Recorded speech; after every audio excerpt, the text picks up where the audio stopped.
See Jackson's here, we can start the meeting, right? Oh, not till 6 o'clock. Not till the TV people tell us it's okay. Well, I was referring to having the important people here is what I meant, Ron, not the Okay. clock. I think it's time for everybody to mute so TV people can get us tuned in. Please.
Stephen, when the TV is ready, you give me the high sign.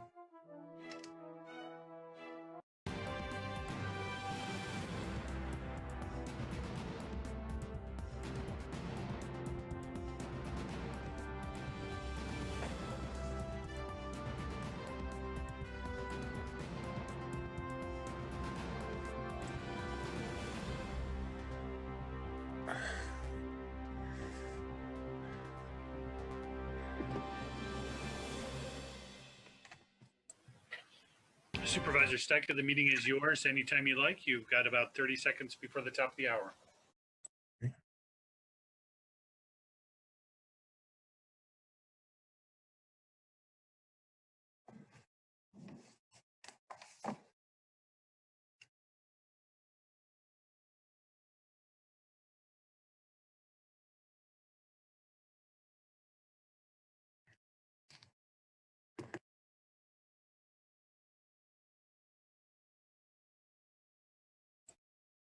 Anytime you like, sir.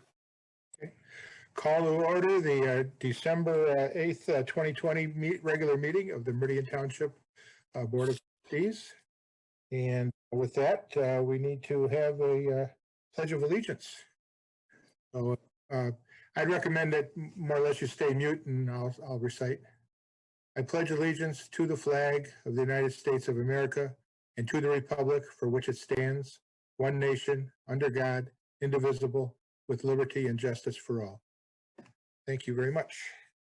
Okay, we now have to have a roll call from our new clerk, Deborah Guthrie.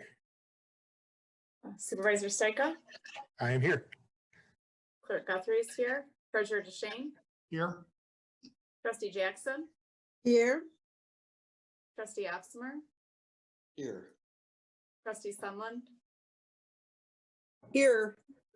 and Trustee Wazinski. She will be absent tonight. She has some family issues that are very important that have to be taken care of. Okay. All right. All right, we will now go on to presentations. We have 4 of them tonight, so we're kind of busy with presentations. And the first one involves a new firefighter. Is the chief on?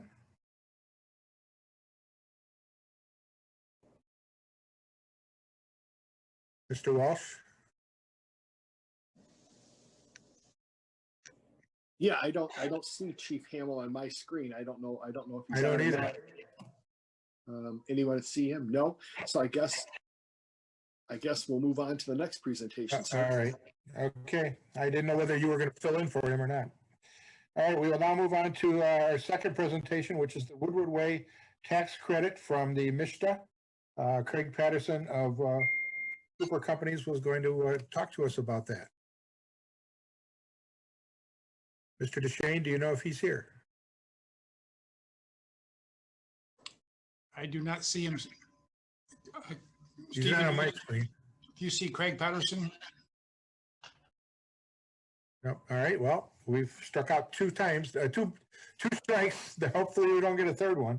All right.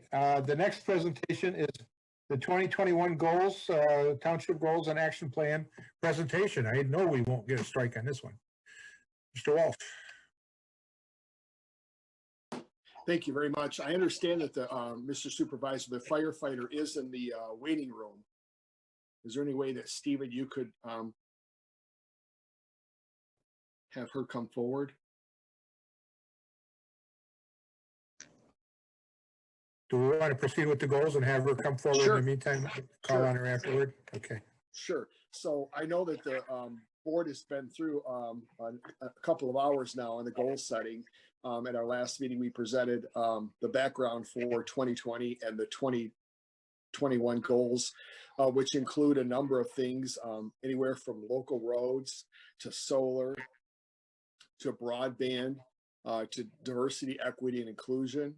And it also includes keeping our promise that we made in 2017 regarding police and fire and pension payments.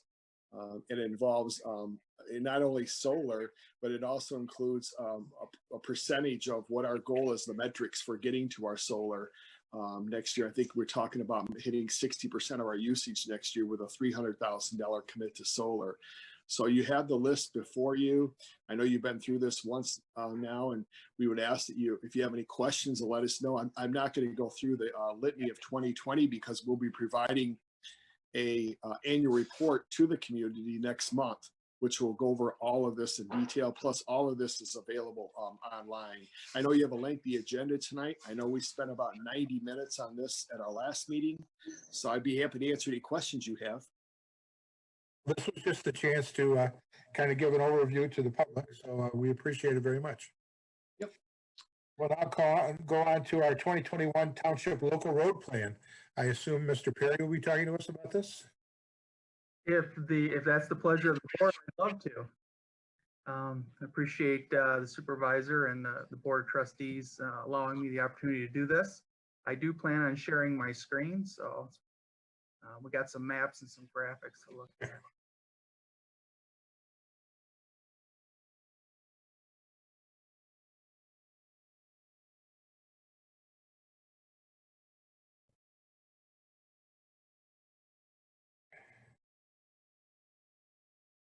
All right. As we're saying, this is the second year of our 10-year program. And just for background, for those maybe watching at home, just understand that the township doesn't own roads. Actually, the Michigan Department of Transportation and Ingham County are responsible for all the roads in the township. Public Act 51, that is how roads are funded in the state of Michigan. That's through your gas taxes and your vehicle registration fees. As a township, we receive $0 directly. Through the Ingham County, which is our local road agency, for the last several years, they've been able to allocate about $173,000 towards the local neighborhood road program. They spend more money on the primary road network, and obviously they take care of the snow plowing and traffic signals and signs. But that's pretty much all that's available for our local road network from them. And then over the last several years, we've been able to do an allocation from the general fund, thanks to Township Board making that a priority. Last year, it was about $250,000. In the 2021 budget, it's about $280,000. And thanks to the generosity of our voters and believing in us in the plan, they approved a 10-year $35 million bond program that allows us to spend about $3.5 million each year on those local roads. As I stated, we have 147 miles of local roads. Those are not like Okemos or Grand River. These are more of the neighborhood streets, although roads like Cornell and Van Atta, you would think those might be classified as a primary, but those are locals, so we have to take care of those through the program. It is a 10-year plan. The goal of the plan at the end of 10 years is to have a PASER rating, which is a pavement surface evaluation rating of 8. 10 is considered a new street. 1 is a street that's completely failed. And our goal is 8, which is a good condition for the average street in our network. And we utilize asset management. So when we're selecting streets, we're looking at their condition rating, but also what is the drainage that may be necessary to do repairs, what's the underlying utilities that need to be, any repairs that need to be made. And there's some roads around the lake that we know we have to do some sewer work. So we're putting off any road work in that area until that's completed. So just want our residents to know that we're not paving a street with the goal of having to dig it up 2 years later to replace a water main. We take the time, we look at all of those and treat them as one complete asset. The goal of the program, as I stated, was to get to an 8 over the 10-year program. So we use a model, we use a software program called RoadSoft.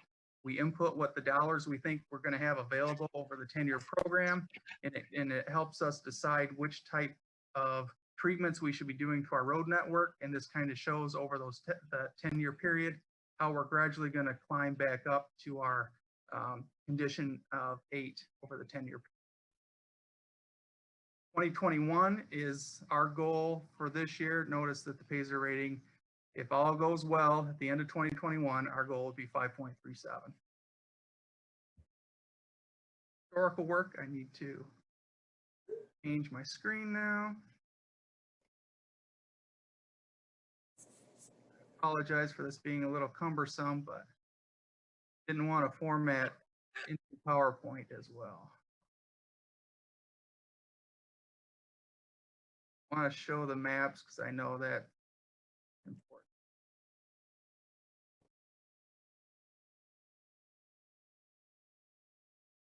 So this map is what we've done since 2014 through our most recent work in 2020. The yellow is what you want to look for as far as the road work that was completed last year. One of the reasons we want to show this is the level and the amount of work that's occurred over the last 5 or 6 years, and how we really tried to spread the work out throughout the entire community. We are one community, and those dollars, everyone in the community is paying those dedicated road millages, and we want to make sure everyone feels some impact of that. So again, and all these maps will be published on the township website, so don't feel like you got to memorize it. But I just wanted to show that overall activity. And 2020 was a banner year. If you notice, there's a lot of yellow on that map. That was a good year for us. Obviously, the first year of the dedicated road bonds allowed us to do quite a bit of road work.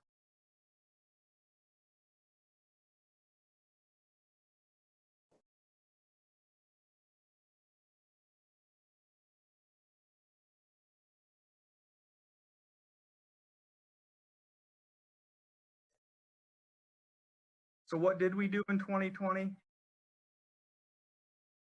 We did 10.7 miles of rehabilitation or resurfacing work, and that's pretty much what the end product looks like.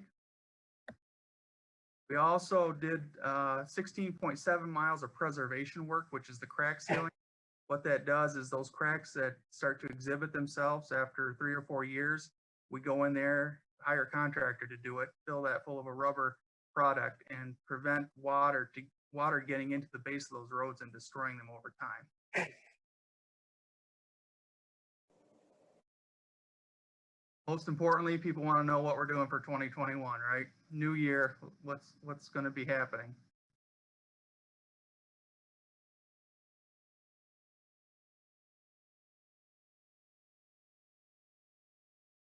This is the planned work for 2021. The red will be that resurfacing work that I showed you on the slide. We're also planning to do something called a cape seal, which utilizes a chip seal and then a slurry seal over it. And we're going to be doing some more crack filling. There's what the map looks like.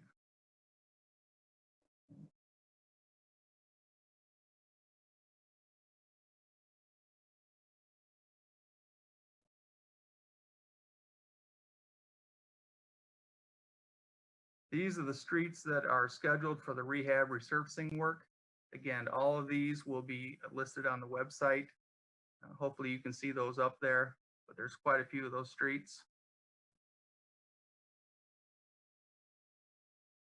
And again, we plan on doing 8.87 miles of that resurfacing work. The Cape Seal, we hope to do a lot more of this in the upcoming years, but for the first year, we've selected 3 neighborhoods to do that work, and we're gonna be doing about 1.5 miles of that. And again, hire contractor, they come in, put down a small chip, and then you do a slurry seal on top of it. And then the crack filling, again, lots of neighborhoods that we're gonna hit with those. We're gonna do about 7.61 miles of that. Again, we wanna preserve those roads so they don't deteriorate over time.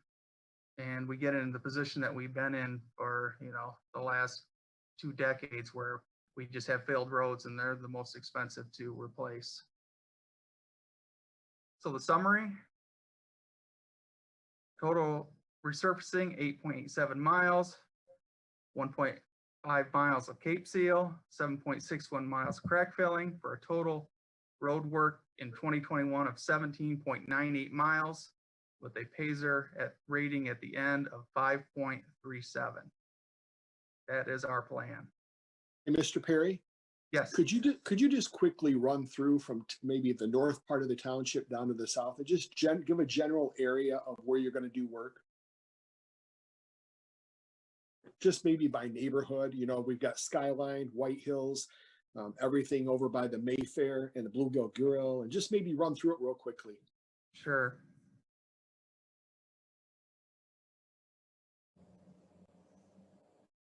So starting in the northwest corner of the township, you have the Skyline neighborhood.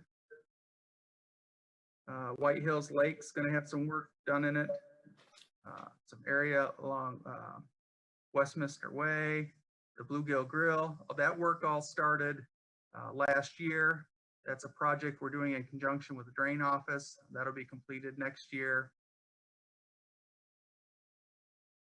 Some work up there in the Cliffdale area.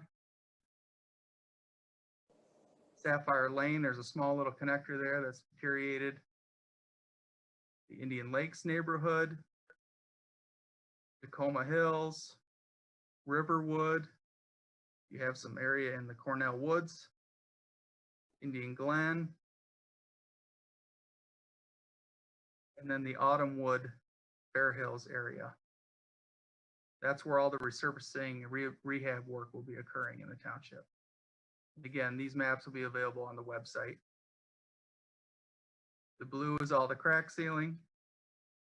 And those are areas that we've resurfaced within the last 5 years, again, trying to preserve those. And then the yellows is where we would be doing the Cape Seals. Trying to do some of that in conjunction with where we're doing some resurfacing work too.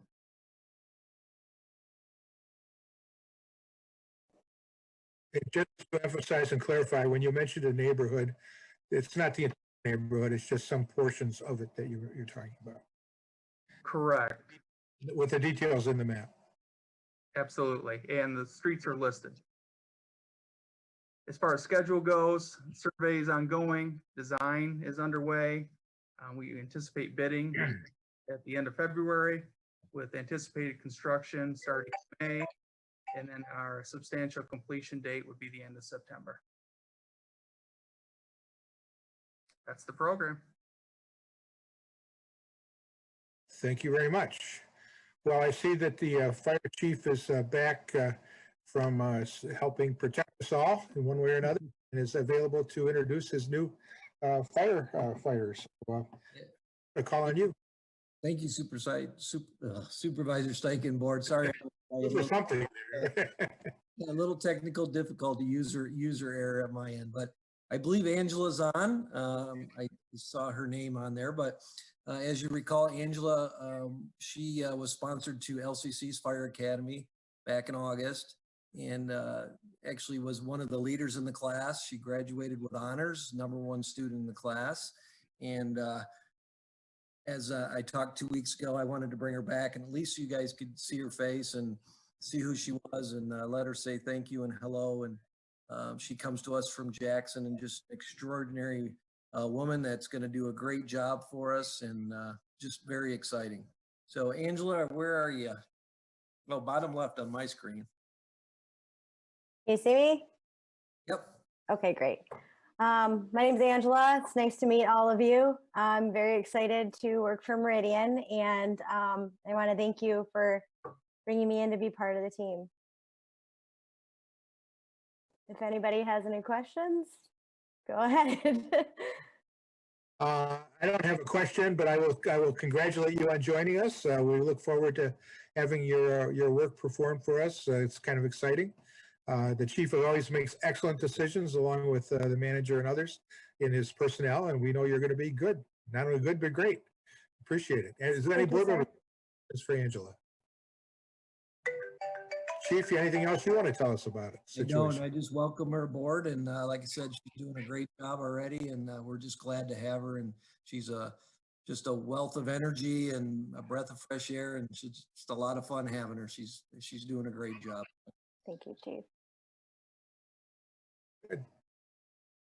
All right. Thank you all. Thank you. Thank you, Thank you Chief. to the board. I appreciate it. Okay, unless Mr. Patterson has shown up, we will move on then to our next section of agenda. He is here. I don't see that he has. He has, yes, sir. Yes, yes. Okay, we will go back then to our presentation of the Woodward Way tax credit from MISTA with Mr. Craig Patterson of Woda Cooper Companies here to talk to us about it. Mr. Patterson, I think we'll get you unmuted, and you can give us a little presentation.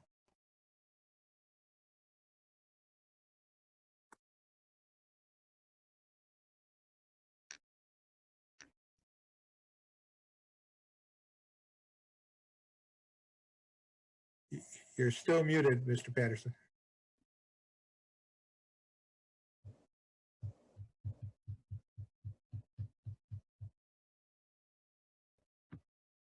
There we go. Sorry, my screen disappeared for a while. So thank you for letting me give you an update on Woodward Way. As you remember, 49 units in several buildings, townhome style, 4 buildings, along with 16 units that are stacked flats. We've had several meetings among the cross-functional team at Woda Cooper. We have hired a civil, Bruce Callan Engineering out of Spring Lake, and he's already done some outreach to your city staff. Our architect is Hooker DeYoung. We had a call yesterday internally on site plan, the easements that are required. Is the chief still on? Chief, we talked about fire hydrants. Just so you know, we talked about bollards on Wardcliff. We talked about the elevation differences on Wardcliff and some of the commitments we need to make in terms of making sure that we had connectivity. And so I think the project is moving along in terms of the internal reviews necessary to get site plan approval, and then moving toward permitting. I think we are not to 40% level on plans. However, we are pretty far along on our schematics. And I believe within the next week, we will have schematics that are ready to review.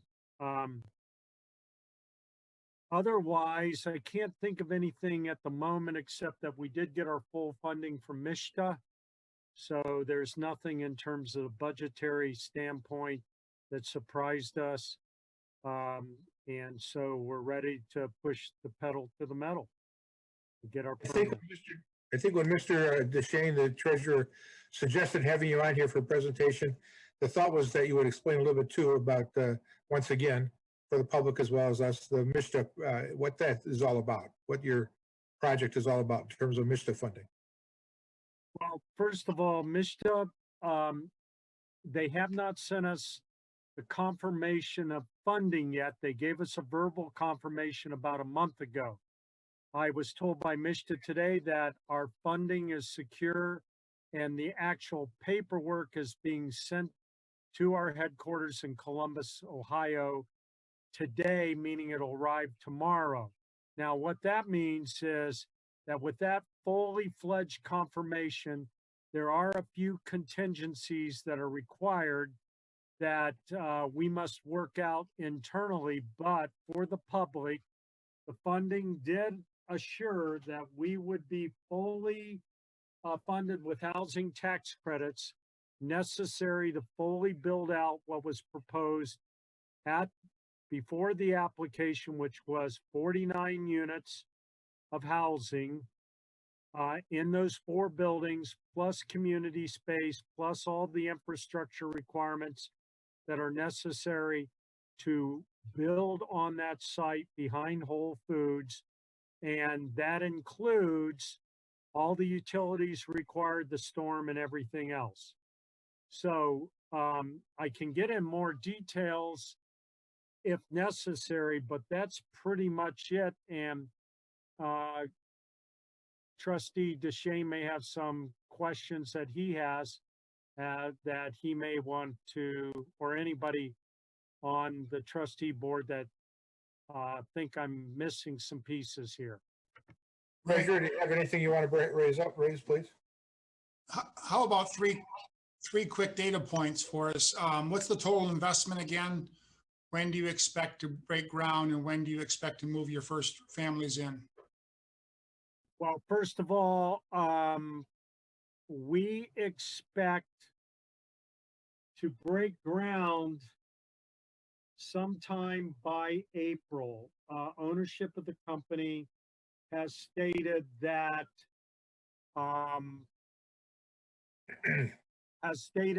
we need to break ground by then, assuming that we satisfy all the permitting requirements.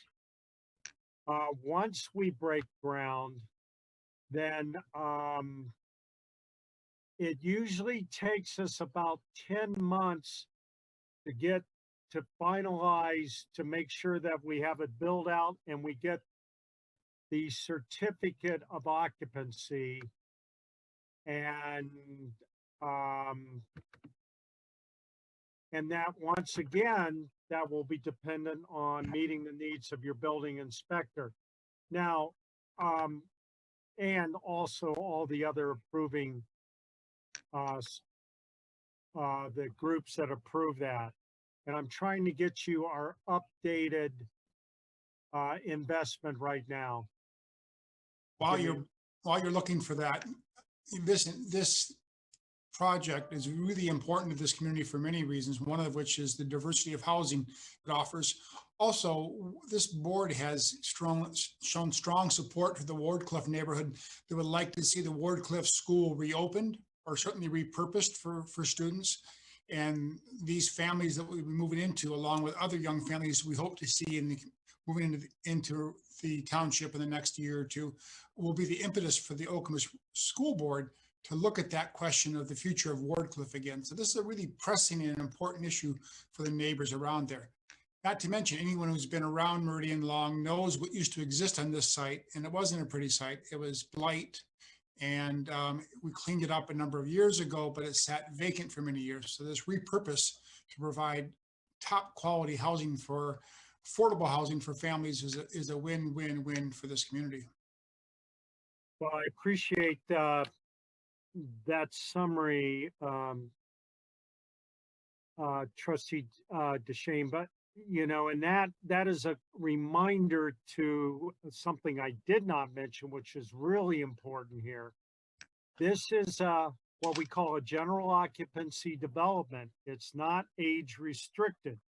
What that means, singles, families, and seniors will be eligible to move into the 49 units. And I'm looking at right now, this is an $11.3 million investment on this site, which is up a little bit more than I think we had shared before. And one of the key things, I can go over the unit mix again, if that is beneficial, but I might mention that some of these units, as I promised before, are going to be at a higher income level than what has been built in the township in previous years. They will allow tenants up to 80% of the area median income, which is really very important in terms of stretching, broadening the net, so to speak, to bring in singles, families, and seniors at higher incomes. So I am trying to get this unit mix again, just to remind all. And there is a combination, as you remember, of 4 of our units are 3-bedroom. The majority are going to be 2-bedroom, and we have 8 1-bedroom units. So roughly 37 units or so are 2 bedrooms. Thank you very much, Mr. Patterson. Thank you. Mr. DeShane, anything else you needed to hear from him? Nothing for me. I'm looking forward to having the final site plans before the board in the coming weeks. Other board members, any questions for Mr. Patterson? We're excited about this project, looking forward to it continuing on its path. Thank you very much, Mr. Patterson. Thank you all. Okay. We will now go on to citizens addressing agenda and non-agenda items, and I'm wondering if Mr. Geebies has any citizens that are either calling in or tuned in. We have many people in the attendee area, and I will remind people that if they wish to make a public comment, they simply need to use the raise hand feature, and we will enable their ability to speak inside the meeting itself. And also, we can take telephone calls at 517-349-1232 for the people who might be watching on Comcast. Of course, they'll need to turn their television down if they choose that option. And we do have at least one person in the attendee area who's raised their hand. Mr. Supervisor, would you like to go over the rules and regulations of public comment? I would like to do that before you call on the person. We have actually 2 opportunities for the public to make comments. This is the first. The other one is near the end of the meeting. We ask you to address the board as a whole, not individuals, that you only address the board and not members of the public or others, that you do so with decorum and politeness. We look forward to hearing your comments. You are limited to 3 minutes. And we will ask you to give your name and your address, and then we will time you out and let you know when your 3 minutes are over. And we look forward to hearing from you. So now, Mr. Geebies. Mr. Chuck Holman, actually Chuck Holman in the attendee area is enabled to speak. Thank you. Chuck Holman, 1317 Coolidge Road, Vice President, DTN Management of Development and Construction. Thank you very much for allowing me to speak tonight. You're going to be talking about a project later on that we submitted for a rezoning request. The documents that we presented speak for themselves, but I did want to highlight that there are conditions on this that are very important on our rezoning request. We've limited the number of dwelling units to no greater than 220 units, which the rezoning request would allow up to 8 units per acre, but this condition holds it down to 6.8 units per acre. We have another condition, no fewer than 25 single-family dwelling units. This would be a multifamily zoned parcel, and but we're including single-family units since you've recently revised that ordinance. There will be no buildings greater than 2 stories. We also have a condition that every unit will have an enclosed garage. We consider this parcel as somewhat of a transitional parcel. It's bounded on the south and west with commercial.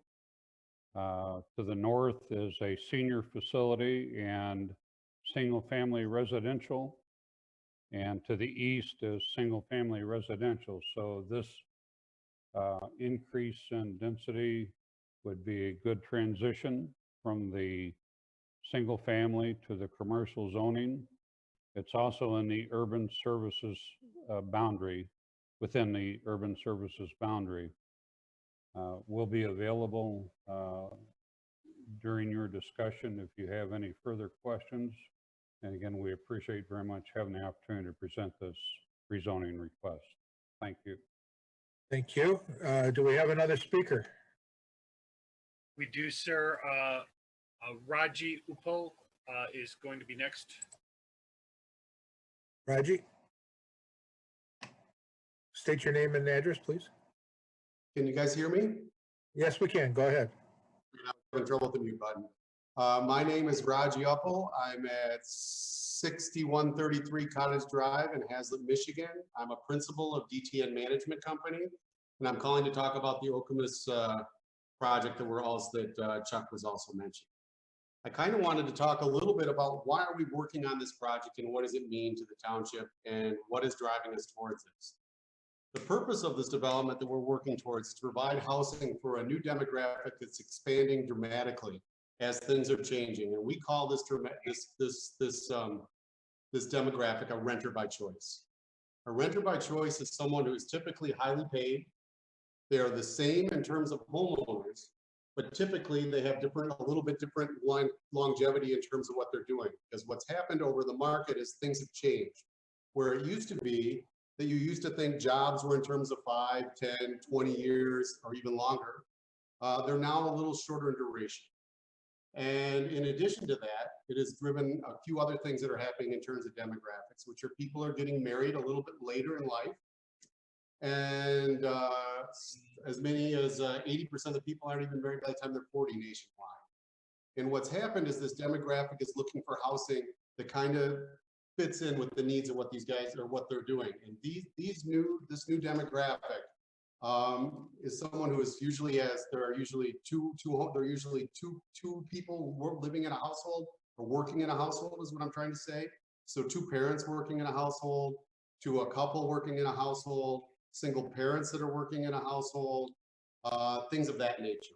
And anyway, so that demographic has changed dramatically over the last few years, and we have built a few projects that are locally adjacent in the vicinity of the Lansing area that have attracted this demographic. And a lot of this group has kids that go to schools.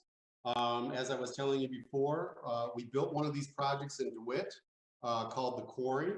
And when we built that project, we have approximately 100 kids going to their schools from this project. The real difference between what we're talking about here is just that they are not necessarily wanting to save for a down payment, or they're wanting to follow employment as employment moves, as the duration of your jobs has become shorter over time. So that's the focus of what this demographic that we're trying to target. It's a wide range of people, from empty nesters to, like I told you, two-parent families, and sometimes single parent families. And they're also people that are up and coming, that are young professionals. What's driven this thing is really that there's a higher home costs have occurred. And again, we talked about the need for being more transient for jobs. Our companies that live here in the community. You're at 3 minutes, so please sum up, please. All right, I'm so sorry. I don't know if I went, I kind of got a little distracted there. But the long and the short of it is I'm here and available to talk to you guys if you have more questions about this demographic. We're trying to serve this need. And I could probably tell you a little bit more, and I'm sorry about the 3 minutes there. Do we have another speaker? Well, Mr. Upple will be followed by David Pearson. Please state your name and address for the public record. David Pearson, 1142 South Washington in Lansing. McClellan and Anderson. I'm also here on behalf of DTN on the same project, and I won't take my full 3 minutes. From a planning and zoning standpoint, as both Chuck and Raji said, the project is planned as a transition from the high density and commercial on the west to go to lower density.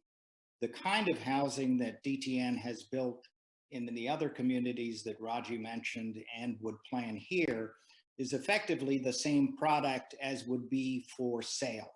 So either the single family, or if it's connected, it would be by condo, but the quality of construction and the type of housing is the same. It's really that the market calls for it to be rental rather than being for sale. In terms of what's being requested, you have the conditions that Chuck mentioned, but I think the other thing that's important is staff will emphasize to you that this is a rezoning and you should not be looking at the plan. The reason we'd like you to look at the plan is we'll be back with one, we hope, but more importantly, from your ordinance standpoint, in the RD district, there's a special use permit required. So in terms of the amount of housing that's going to be built here, this project isn't done with the board once it's rezoned. It has to come back to you with a special use permit and with the site plan that goes with the special use permit. So we're hoping to hear from you in part with respect to your views on the concept and how the plan would go in terms of how the housing transitions across the site from the west to the east, from denser to that's more spread out, so that we're sure that what comes back to you, if you approve the rezoning, is a special use permit and a plan that you would approve. Thanks. Thank you. We have another speaker, I believe. Yes, we do. We have a caller at this time. Sir, please state your name and address for the public record. Yes, my name is Cox, 1282 Silverwood Drive. What was the name again? Could we get the name one more time, please? Oh, Charles Cox. Okay, thank you. At Go ahead. 1282 Silverwood Drive. Go ahead, sir. Go ahead. Yes, I'd like to make a comment in regard to this rezoning request. I've had an opportunity to walk this parcel of land several times, and to me, it seems like it's not a good fit to develop this parcel. And I would like to propose that the township consider putting this into the land bank.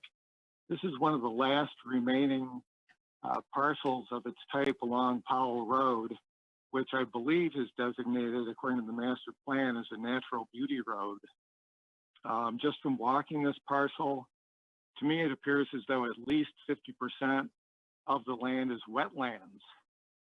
So that in itself seems to be a very limiting factor for developing this land. But from looking at the diverse habitats that are present on this parcel, to me, make it very unique. It attracts a wide variety of wildlife. I noticed from walking, there's numerous deer trails. In fact, when I walked it, I saw a huge buck walking through there. There's wild turkeys. In the summertime, there's a wide variety of bird life that uses this parcel. And it's very unique as far as what we have left in the township. And it would be a shame to see this disappear. So I just don't see cramming in all these transient renters into this parcel, people that really will have no buy-in with the community, people that will come and go and really won't be long-term contributors to the community, it doesn't seem like a good fit. Plus, I believe there was an MDOT study that was done. It was discussed during the planning commission meeting that showed that the increase in traffic, they said, would overwhelm the area. I believe that was the MDOT quote, that this development will overwhelm the area. So I think these are things that need to be taken into consideration. Number one, what it's going to do to Powell Road. Number two, what it's going to do to the traffic up and down Central Park Drive. Number three, what it's going to do is destroying wildlife habitat and natural beauty in the area that we are losing quickly in the township. So thank you very much for allowing me to talk. I appreciate it. Thank you very much. Do we have anyone who wants to speak now during public comment? There are no other hands raised at this time. There are no callers, sir. All right, so we're ready to move on with our agenda. I believe our manager's report is next. Thank you very much, Mr. Supervisor. Just a few things that are going on. The deer management program, it's under the direction of our Parks and Rec and our police department. We're at 149. We just got approval today to expand that program in January. As the board knows, we're going to expand that with the police department in a specialized call.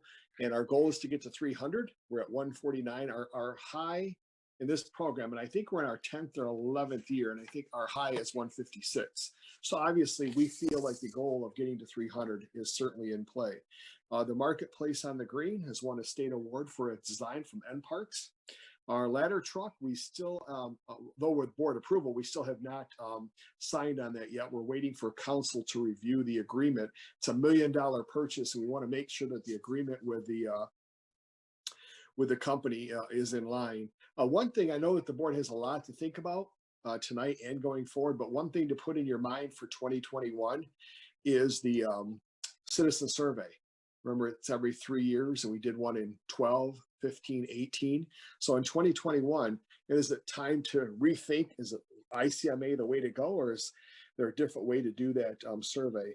We're also working through the finance office and the fire department. We're working on the public safety and public health payroll reimbursement through Treasury, through CARES. And I want to thank Trustee Opsimer. He's been very helpful in helping us meander through the Department of Treasury. And Director Madison and Chief Hamill. I mentioned the annual report before. Board, you can expect that out to the public on January 29th. Reopening. You know, it's a very delicate, tough issue right now whether to have a building open to the public. And what we've done is we've gone with a hybrid approach. Our building is open to the public. You come in, we have a greeter, an ambassador there to help you. As soon as you walk in, mask. Everybody that's in the buildings had their temperature taken, and you're asked to go in the town hall room. You don't access the building, the general building. You go right into the town hall room, and the ambassador there that's there to help you, security, they will call and get you assistance. The plan has worked extremely well. We've had over 50 people be served in the town hall room at individual times in the past 2 weeks since we've reopened. And I want to thank our team for putting that all together. Mr. Perry, congratulations to him. He's been nominated for the top assistant manager in the state of Michigan. He's one of 2 finalists for that prestigious award.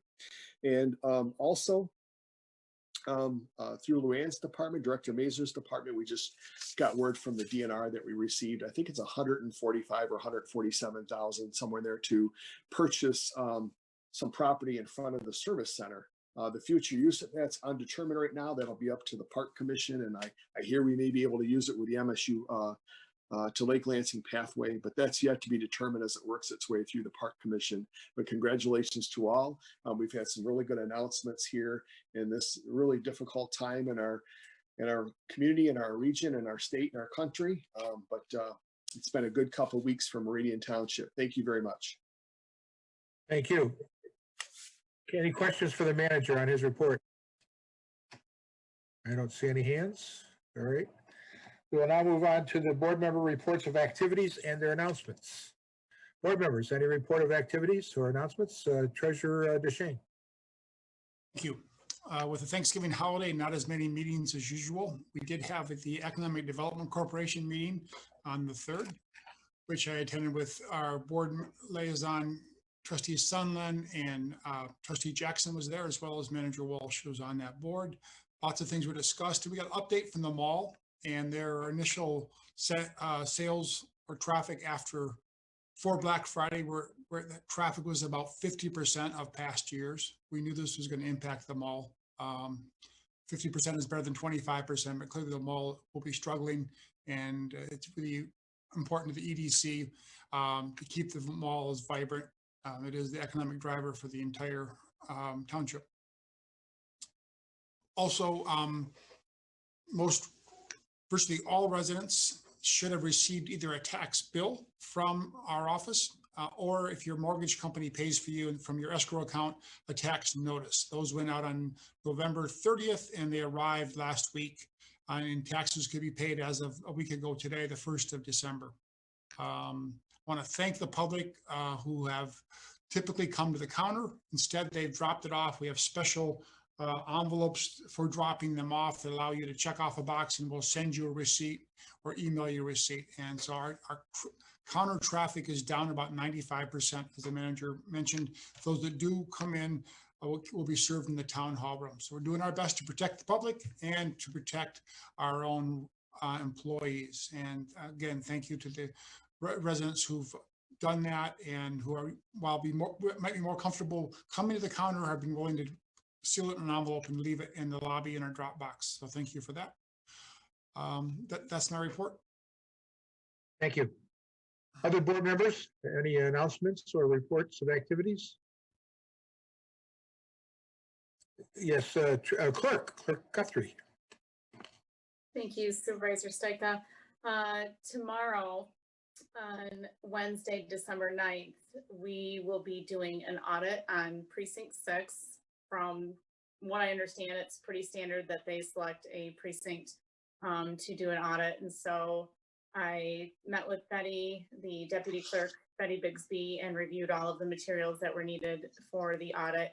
And the County Clerk's office will be sending 2 people over here. And we did share the COVID form with them so that they can fill that out prior to their arrival. Thank you, Stephen, for forwarding that to me. And it takes about 4 hours. So we'll be doing that in the morning over in the Nelson room. And then in the afternoon, I'm excited to announce that I will be doing my first election officials training with Fahey. So I'm excited about that. And that's all I have to report. Thank you. Other board members, any reports? Trustee Jackson. Trustee Jackson. Yes, I would. Yes, thank you, Supervisor Stika. On the 1st of December, I attended as a representative to the Tri-County Regional Planning Commission, my first traffic summit sponsored by MDOT. And in this meeting, MDOT took the opportunity to review the construction projects that they had completed during the 2020 construction system and began to talk about and review both the funding and the execution of projects planned for 2021 in the region. And today I attended the 2020 annual meeting for the LEAP board, where of course they too reviewed their successes for 2020 and began to talk about and project the economic development outlook for 2021 and on into 2022. Okay. Anything further? That's it. Okay. No, that's it. Okay, any other board members? I'm not, oh, yes, Trustee Opsimer.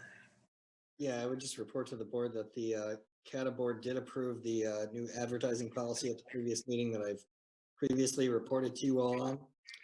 So the next steps for CATA will be reaching out to the local jurisdictions on the impact that will have on right-of-way signage, and working with each jurisdiction to adopt amendments to sign ordinances with the input of those local jurisdictions in hopes of allowing for the advertising stations that would be placed in right-of-ways. So more coming on that probably early next year. If anyone has any questions, I'm happy to answer them. That's all I have this evening. Thank you. Okay. Board members, anyone else? Okay, all right, then we're ready to move on to the approval of the agenda. Would someone like to make a motion? Don't all fall over each other. Yes, Treasurer DeShane. You're muted. I move the approval of the agenda as presented. Support. Is there a second? Supported by Trustee Opsmer. Any need to remove something or just change anything on it? All right, then we're ready to vote. Clerk? All right, Supervisor Stika, Yes. Clerk Guthrie votes yes. Treasurer DeShane. You're muted. Yes. Thank you. Trustee Jackson. You're froze. Trustee Jackson's frozen. We'll go to Trustee Opsimer and then go back. Yes. Trustee Sunland. Yes. Trustee Jackson. He seems to have disappeared now from the screen, so she must be trying to fix her problem, but we have enough votes. We have 6 votes. Okay. Her hand did go up right before she went off. Oh, Actually, thank we you. have 5. Okay, we have 6 votes then, sorry, because Wazinski's missing. Okay, we have an agenda. The first thing is the consent agenda, which consists of communications, minutes from the 17th virtual regular meeting, the bills, and finally the 2021 proposed non-union wage scale. May I have a motion to adopt the consent agenda? Trustee Opsimer. I move to adopt the consent agenda as presented. Support. Supported by the treasurer. Is there any need to remove anything or change anything here, especially with regard to minutes or anything? Okay. All right, then we need a roll call vote on this. All right. Clerk Guthrie votes yes. Treasurer DeShane. Yes. Trustee Jackson. Should come back. Trustee Opsimer. Yes. Trustee Sunland. Yes. Motion carries. 5-0. Supervisor Stika, I didn't mean to skip you. I was wondering if you were going to call on me. Yes, it's 5-0. And one is not quite on the screen. Okay. I have questions for the attorney, which we do not have the attorney here. I would just mention in a broad sense that our plan is, even though the current legislation that we're operating under with regard to the extension of the governor's authority or her order effectively allowing us to have virtual meetings was extended through the end of the year. There are other provisions in the new law that would allow us to continue afterward, and it's fully our intention to continue with virtual meetings at least into the beginnings of next year. So plan that your next meeting will be virtual. All right, we now come to our hearings, and the first, or our only hearing today, is the Commercial Plan Unit Development number 20-13034, the Meridian Mall Limited Partnership. Mr. Menser, are you presenting here, or Mr.? Yes, I am. Okay, all right. Hi, everybody. This is Peter Menser. I'm the principal planner in our Department of Community Planning and Development. So tonight's a public hearing for CPUD 20-13034. It's an amendment to the commercial plan unit development for the Meridian Mall. If you remember, it was initially established in 2013 when the mall constructed the Gordman's Edition. So the whole mall property was put under a CPUD. And this is an amendment to that. So really actually before I start, if you're looking for the materials for this, it was not in the regular packet that you may have been sent. It's on the because of due to the file size. So it's on the township website.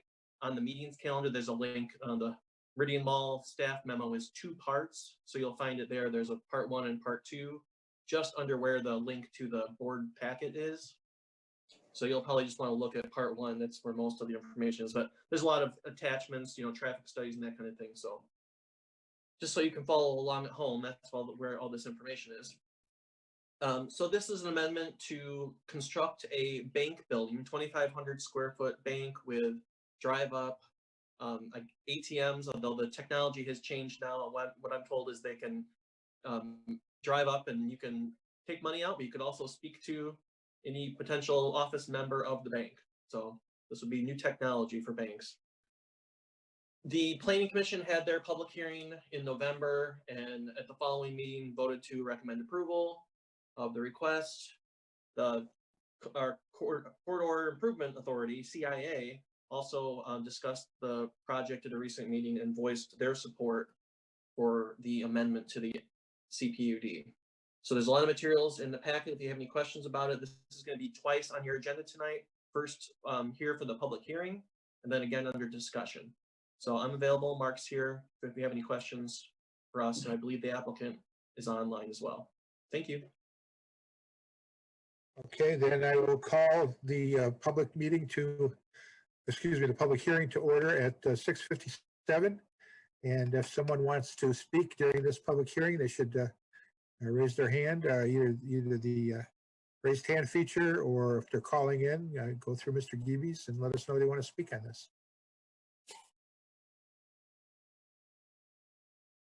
We have a hand from Bill McConnell. Bill, would you like to go forward, please? Start out with, we know. Let us know who you are and where you live. Yeah, thank you. Bill McConnell, 4376 Manitou Drive here in Okemos. Full disclosure, I am honored to serve on the Planning Commission, but I'm here this evening in a personal capacity and not speaking for the Planning Commission in any way. I think, like many of us, when I saw the Lansing State Journal article on the 17th of November announcing that CBL Properties, the owner of the mall, was undertaking voluntary bankruptcy, I was dismayed, if not surprised. But there was a silver lining in the announcement that was quoted in the LSJ article from the CEO of CBL Properties regarding transforming its properties from traditional closed malls to suburban town centers. And I was really intrigued to read that the ownership of the company was dedicated to transforming the closed mall format to something that sounded a lot to me like the vision that's expressed in the Capital Corridor Plan, which is the result of community engagement over years and adopted by reference in the master plan. Unfortunately, it seems that the application for a standalone building in the green space in front of the mall is going forward, despite the fact that the leadership of the owner and the township have a common vision for a walkable community. And for that reason, I think it's really unfortunate that we have a proposal coming forward at a time when the applicants and the township seem to have a shared vision that doesn't, in my view, isn't met with this construction. Thank you for the opportunity to address the board. Thank you. Are there others who want to speak during this public hearing? There are no calls or raised hands at this time, sir. Did anyone from the project itself want to speak about it? During the public hearing?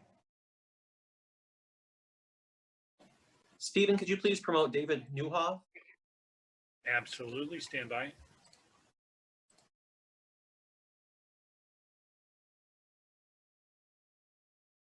I won't put Jeff Kais on the spot, but he may be here to talk about this project.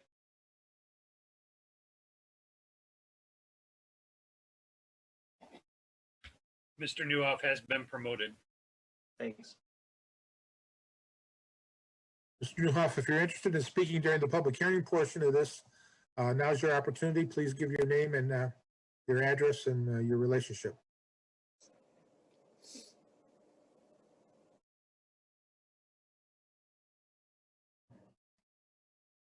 I am not hearing Mr. Newhoff. He either does not want to speak or he's muted. He is muted at this time, but I got you. There we go. Sorry about that. Appreciate David Newhoff, 212 Shady Ridge Lane, Chattanooga, Tennessee. And here on behalf of the project? Sorry about that. I appreciate the time tonight, and I appreciate the comments from the previous speaker. Certainly we're sorry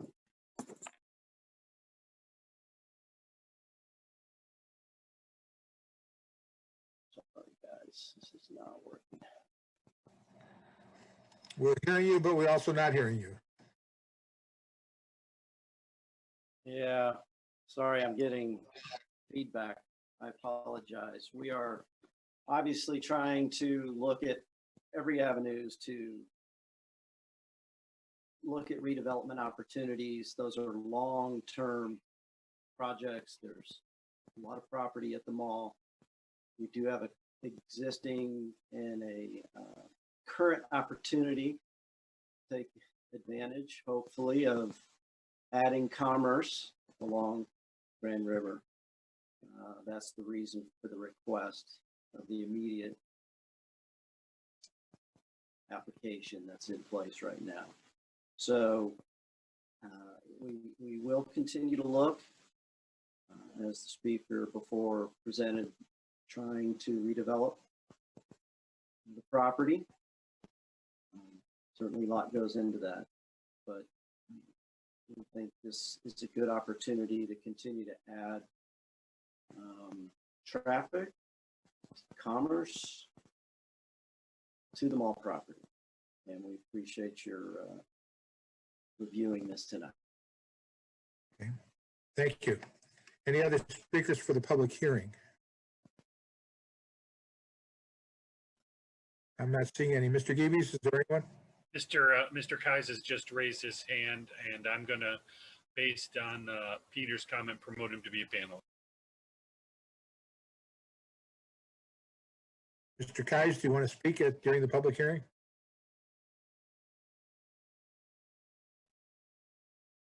You're currently muted. All right, can you hear me?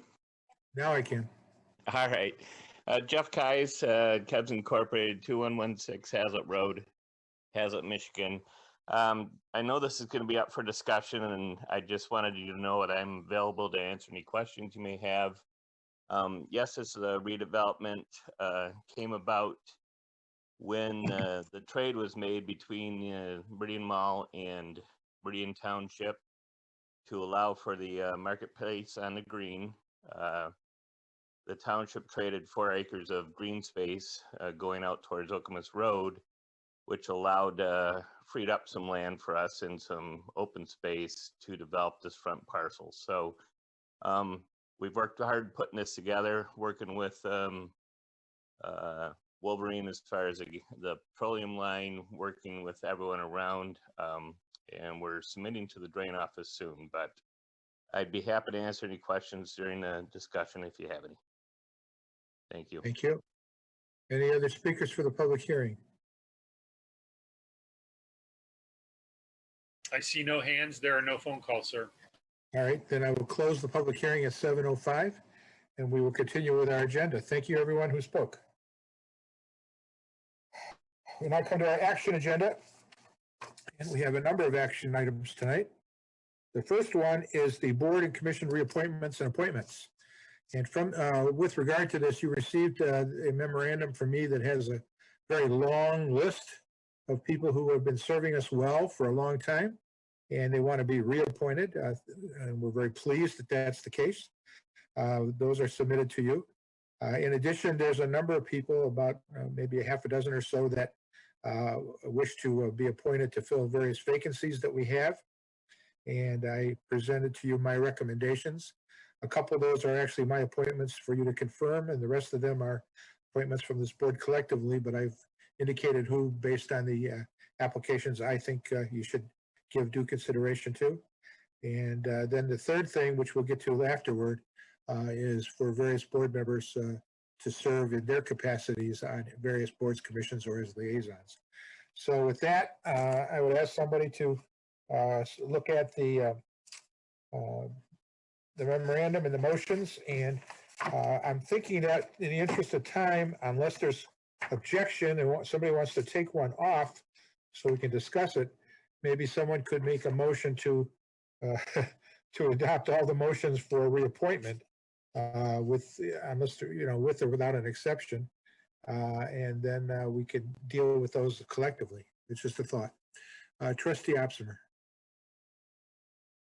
I move to adopt Supervisor Stika's recommended appointments and reappointments as presented on agenda item 12A.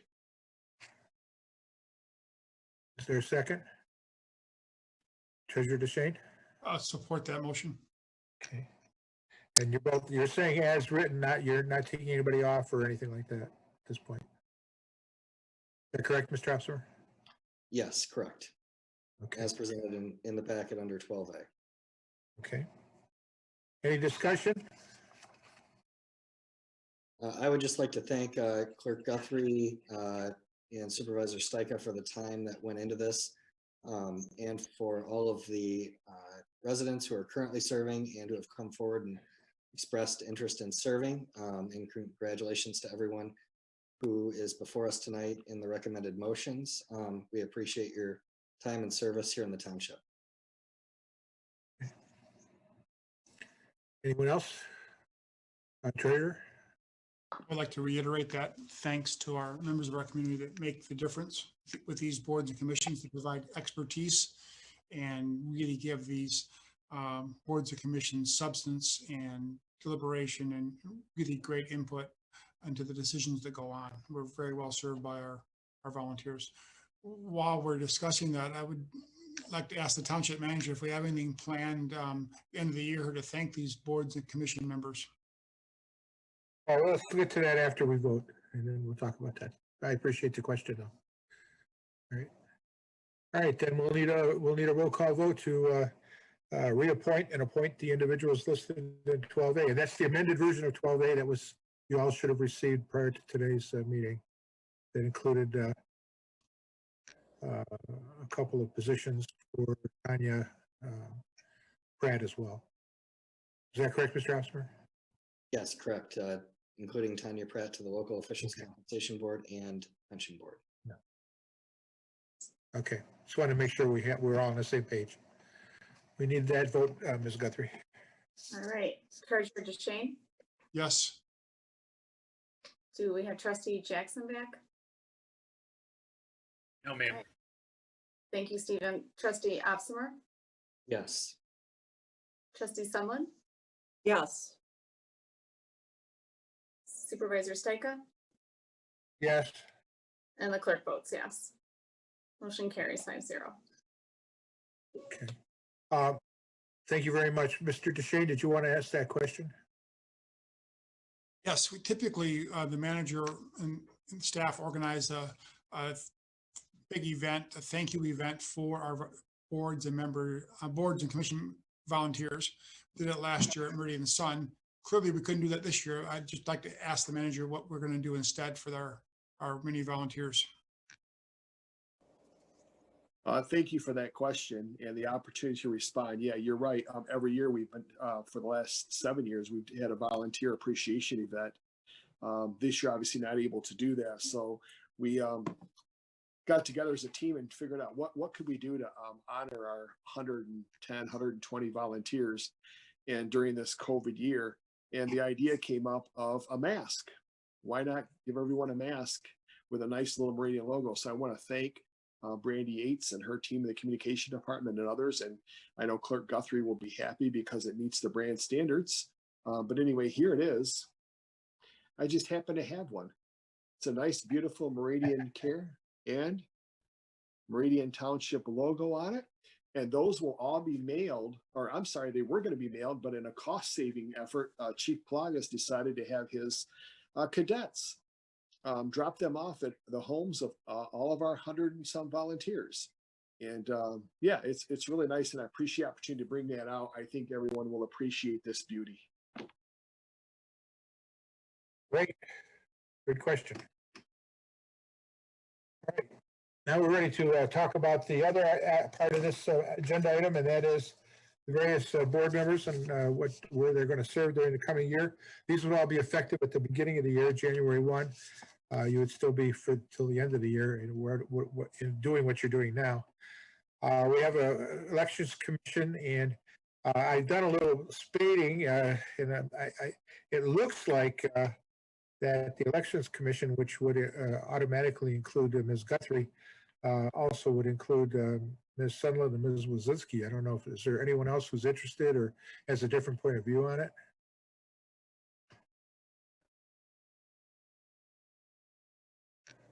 Trustee DeShane. I'm glad we got our reappointments done, but could I suggest that this board put off this discussion until our first meeting in January? I just think we've all been really busy with COVID preparation, and these appointments are going to likely last 4 years. And I know as a board member myself, in reevaluating which commissions I would like to serve on, I would like to have further discussions. And I think other board members might feel the same way. Is there any harm in putting this off until our first meeting in January? No, the only potential harm would be, I believe the DDA meets the day before we do, but I serve on that as the supervisor, and so that won't change anyway. So I think we would still be in time for the people to take their new positions for the first meetings in January. So if that's what people want to do, that's fine with me. Does anyone have any objection to that? Mr. Opsmer. Obviously, we're short 2 members at the moment, but I had the same concern earlier, but I know that Supervisor Stajka took the better part of the day to get input. I would ask the supervisor if he has input from everyone, and if maybe we could just bump this. Well, I guess the agenda is already set, so it's a little late for that, but Mr. Supervisor, have you taken input from everyone, including trustees who are currently absent? I have. I had the input of Ms. Wazinski. However, Ms. Jackson, I did not have input from. I did have it from everybody else, and ironically, Ms. Jackson, who was on this meeting, had technical difficulties and is not here now. So I don't object to us waiting till the January meeting. And what I can do in the meantime is I can send out the results of my input for people to think about. And again, this is just initial input. People may feel differently, and they may feel strongly about a position. And the idea is not to force anybody any place, but to rather put the best nut with the best bolt that fits them. So we will. I'm happy to have this go on. Mr. Opsmer? Yeah, I'll move to table it then. All right. Mr. Good for tabling? Support. Treasurer, okay. I think on this one, we can just put our hands in front of our faces. All those in favor of tabling? Okay, I see 5 hands. Thank you. We will table that aspect till the next meeting. And I will save that there. Okay. All right, our next agenda item is the 4th quarter budget amendments. And I know we have our esteemed budget director here, Ms. Madison. So Walsh, are you starting this or is she? I believe Director Madison will be handling this. Thank you. Good evening, board. What we have in front of you is our 4th quarter or year-end budget amendments. And what we're proposing for the 4th quarter amendment is to add back to the fund balance $133,500 with all the prior budget amendments, the 1st and 3rd budget amendments. We have a projected ending fund balance of $2,088,190, or use of the fund balance. I'm sorry, the use of it is $2,088,190 with the ending fund balance of $8,404,229. I'm not going to go through all there's 2 pages of line items that were attached. I'm not going to go through all of the line items, but the highlights or the big points of what's on there. We're asking for additional funding for some legal fees. Also the COVID-19 supplies, which has already been approved by the board. just asking just to make the budget where it needs to be. And the other two big items would be the pension increases for the police and fire. And those two pension increases are due to the promise that we made to our citizens that we would put $4.1 million into our pension. So those increases are to make sure that we keep our promise to pay that much into our MERS pension. Some of the takeaways, why it's actually adding back to the fund balance, is there's some reduction in salaries for both the police and the fire department. So there's some big add backs to the fund balance for that. So that's the general fund. And then for the other special funds, we're asking for an additional fund for the park millage of $122,900 to cover additional construction projects.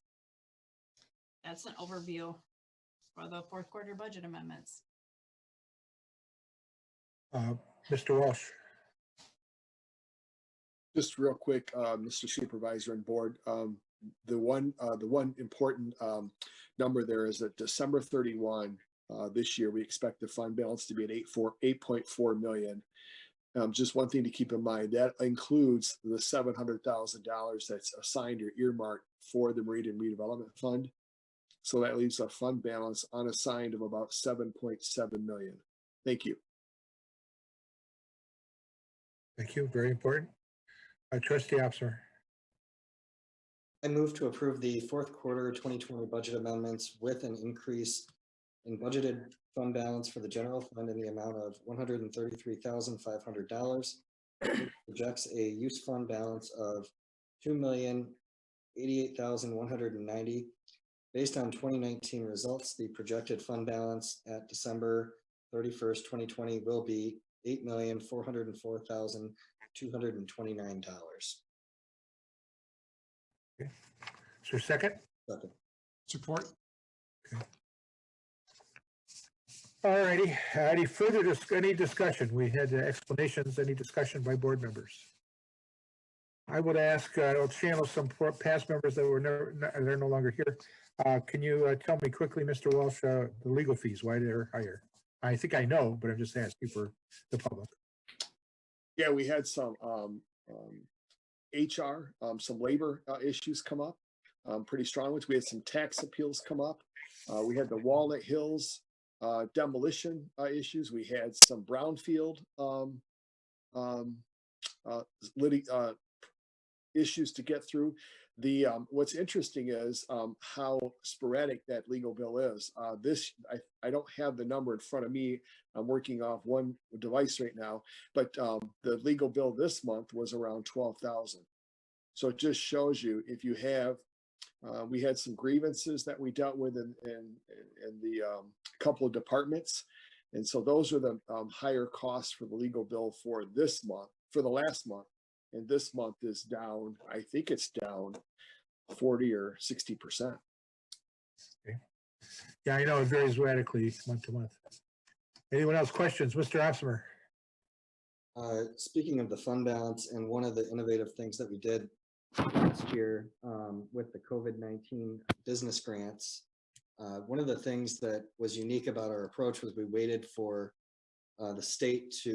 the federal government and the state to appropriate the funds through LEAP and other local partners and to award those grants. And then we kind of filled in the gaps. And one of our qualifiers for those grants was whether or not you received those federal and state dollars through LEAP. And there is a new round of Pure Michigan Small Business Relief grants going out, 10 million cumulatively across the state. And that window opens December 15th.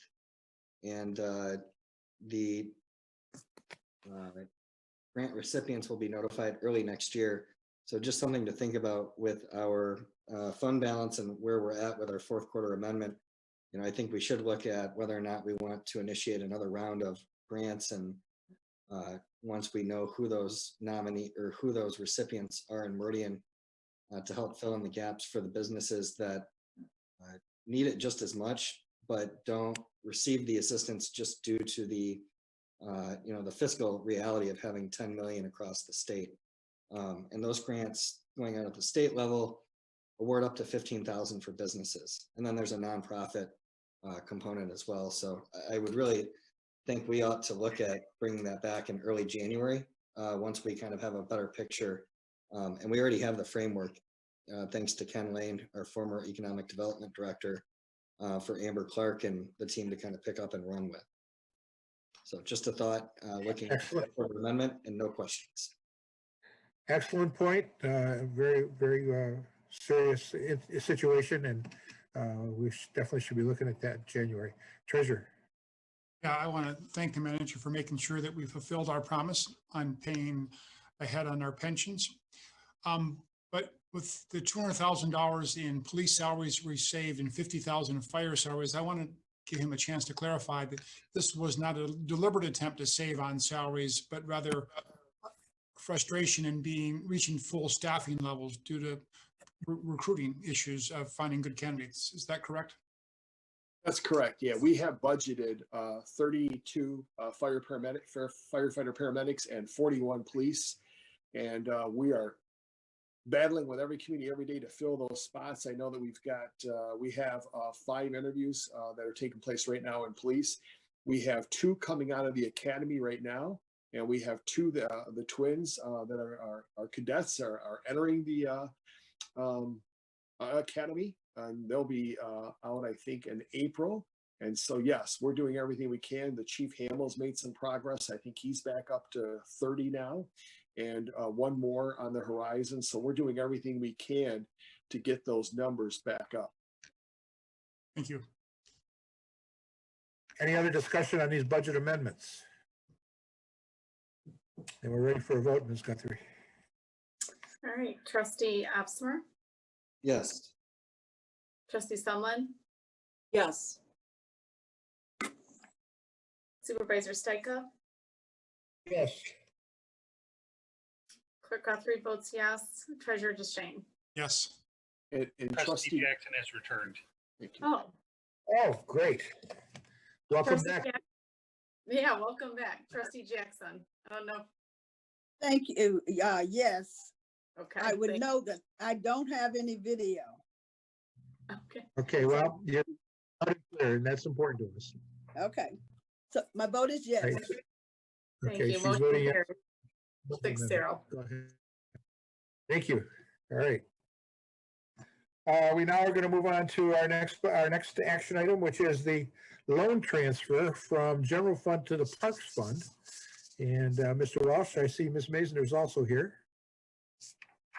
Yes, Director Maisner and Director Madison are here to talk about a short-term loan from the general fund to the Parks Fund. And I'd ask Ms. Maisner to address that. Thank you. Thank you. Good evening, Supervisor Stika and trustees. This year, we spent a total of $3.6 million on the following park projects. The Gateway Footbridge and Restroom in the Historical Village, the Central Meridian Regional Trail Connector Project, which is a paved trail through Central Park with some boardwalk and a fishing overlook dock in the Central Park South Pond, Pavilion and Restroom Project at the Harris Nature Center, and of course, Marketplace on the Green. All these projects, with the exception of Marketplace, were all funded in part by state and federal grants. These grant programs require communities to pay all the upfront costs and then submit for reimbursement. And so at this point, all of these projects were budgeted for this year. But right now we're caught in a timing issue of not receiving our grant reimbursements before the end of this year. So we have a total of $522,500 in reimbursements due to us. And let's see here. And then also, as we look to next year, our revenues over expenses for Park and Millage are about $350,000. So in early 2021, we'll receive the grant funds. We'll have our monies to work with 2021. But in the short term, to get us through the end of the year, we are requesting some short-term funding assistance from the general fund. And Miriam, I don't know if there's anything you care to add to that, or if I summarized it enough. Yeah, I think you've summarized it well. And like Director Meisner said, it's just short term. We actually received today some of the grant funding for the regional trail connector. So we received $116,000 today. So it's just a timing issue of, you know, the money has to go out before they'll reimburse us. So, and part of it too is what we call like the fun accounting, or the accounting methods of, we have to recognize all of those costs on our books this year because all of that has been expensed. We will be receiving, you know, as people pay their taxes, that millage money is coming in. So I don't really necessarily think that it's going to be a cash issue. It's more of a fund balance issue. We don't want to be in a deficit situation at year end. Would someone like to make a motion? Treasurer. Yes, I move to transfer up to $700,000 to the Park Millage Fund from the general fund to cover a temporary budget shortfall in the 2020 year due to delayed grant reimbursements totaling $522,500. Additional expenses associated with construction of Marketplace on the Green. These funds will be returned to the general fund in the first quarter of 2021. We need support. Support. Supported by Ms. Jackson. Any further discussion? I will just mention that it's because of the sound fiscal management of our manager and our budget director, as well as this board collectively, that we're able to do this, because we do have a good, healthy fund balance. So when we have a situation like this where we need to kind of take a semi-emergency action, so to speak, we can do it. Anyone have anything you want to bring up? Yes, Treasurer. I want to thank Director Meisner and her staff for securing these grants, as well as the Park Commission for actively pursuing them. $522,500 in grants is really something. And also our residents, because if the Park millage hadn't been passed in 2015, we wouldn't be in the game. We wouldn't have the matching funds of $350,000. So we're getting a huge return of 150% on this Park millage funds because of the adept and good work of our park staff. And so thank you to Director Meisner and your staff. You really hit it out of the park with these 3 grants this year. Thank you. Other board members? Yes, Clerk Guthrie. I too want to thank Director Meisner and her staff. It's beautiful over there. It's not only beautiful, but the former pathway that led you from the former farmers market to the historical village was in such a disarray. I mean, you could barely walk on it if you had a cane or if you were in a wheelchair. And I'm very appreciative of this upgrade and having this restroom in the area and having a paved trail connector in Central Park, someplace where, you know, someone who has accessibility issues is very important. And so I'm very appreciative of these upgrades to our parks. They're fantastic. Appreciate it. And we, you know, slowly but surely, you know, that millage that Treasurer DeShane mentioned and the various projects that have come about through our Park Commission and Ms. Meisner, we're developing some of the best parks in the whole state, let alone the central area. It's great. Mm-hmm. Okay, ready to vote? We need a vote. Trustee Jackson. Yes. Trustee Opsimer. Yes. Trustee Sunland. Yes. Supervisor Stika. Yes. Clerk Guthrie votes yes, and Treasurer DeShane. Yes. Motion carries 6-0. Thank you very much. Thank you very much. And by the way, since Ms. Jackson doesn't have a picture, I will expect her to use her wonderful voice to speak up when she wants to speak on any issue. Will do. Okay, thank you. Since I can't see you, raise your hand. All righty, we're now going on to 2021 Township Goals and Action Plan. We heard about it earlier in the hearing. We discussed it at the last meeting.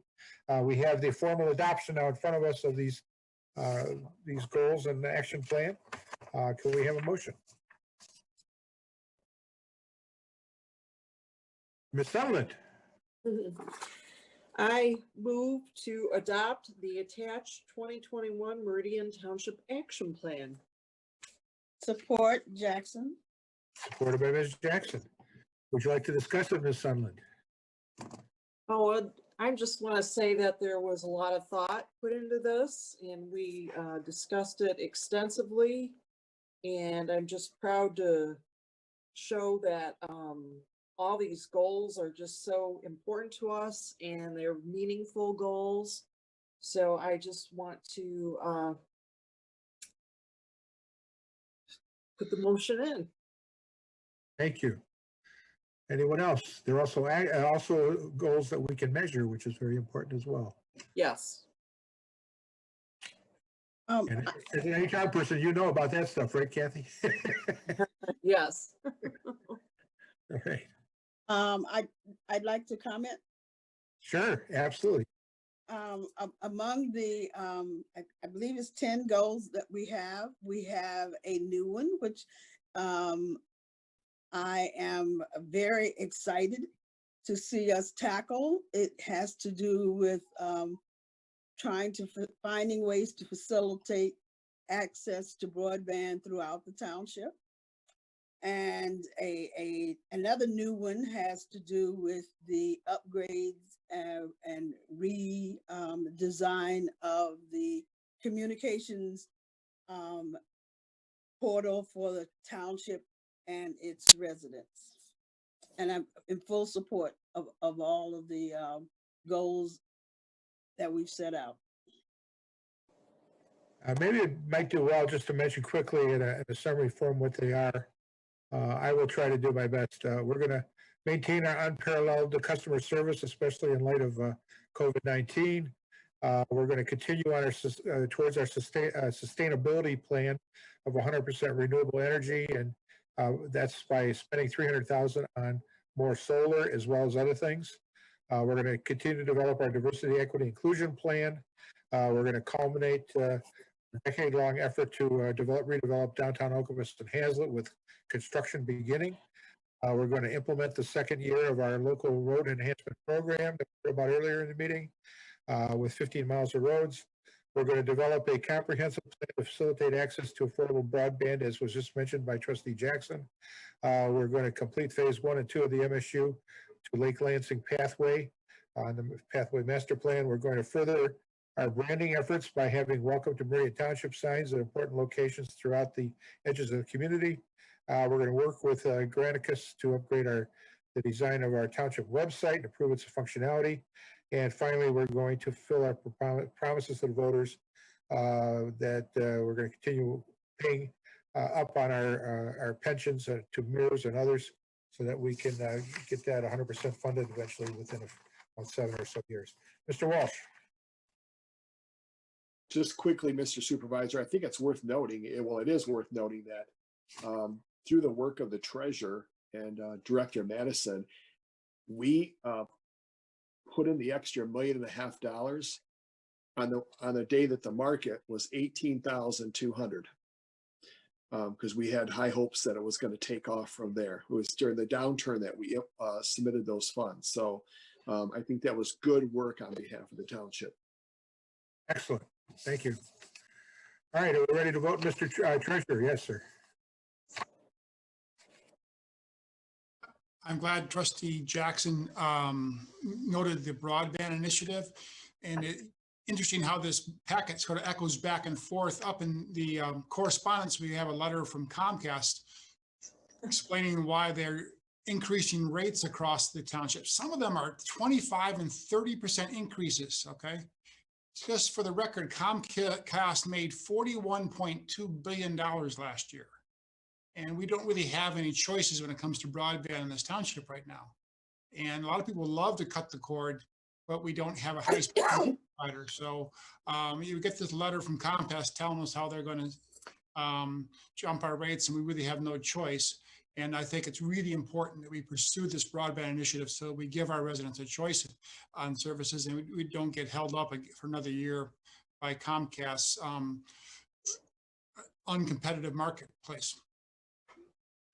And of course, in this pandemic situation with the school kids learning from home, et cetera, it's even more important. Mr. Opser. Thank you, Supervisor Stika. And I just want to thank Manager Walsh and Director Perry for indulging me on Goal B and putting the metrics in this year. I appreciate the time that went into that, and it's a great thing to measure against quantitatively looking forward. I just had one quick question for Deputy Manager Perry. So since you and I last discussed these metrics, it looks like we're forecasting well ahead of what we last discussed. I'm guessing that has to do with the latest data that you have on the HVAC project. So I'm wondering if you can share with us how much, how we've so far projected toward the 60%, because we were producing about 10% of our energy on that first solar installation, which we've since done an additional 8 times that amount in solar. So if you could just overview that quickly for us, that would be appreciated. Sure. So it really boils down to, in the sustainability plan, the plan doesn't call for us to be 100% producing our own energy in the plan. We will be utilizing renewable energy that we purchase from our energy providers like Consumers Energy. So in the plan, what it looks at is what is that percentage that we need to do on our own end as far as solar panel production in conjunction with purchasing renewable energy, essentially credits from Consumer Energy, and then also our efficiency projects that we do in the township. So that's where you get these metrics now, that if we're able to get that additional 300 kilowatts worth of solar panels constructed in the township and those other metrics fall in line, that's where we'll meet that goal. If we wanted to purchase all of it with our own panels, I think that approach is more like the $3.5 million that we would need to invest. Thank you. I appreciate that. And just to state it, we're currently projected at 60% after the upcoming installation is complete. And then I also just wanted to speak briefly to the broadband goal that Trustee Jackson and Treasurer DeShane spoke to.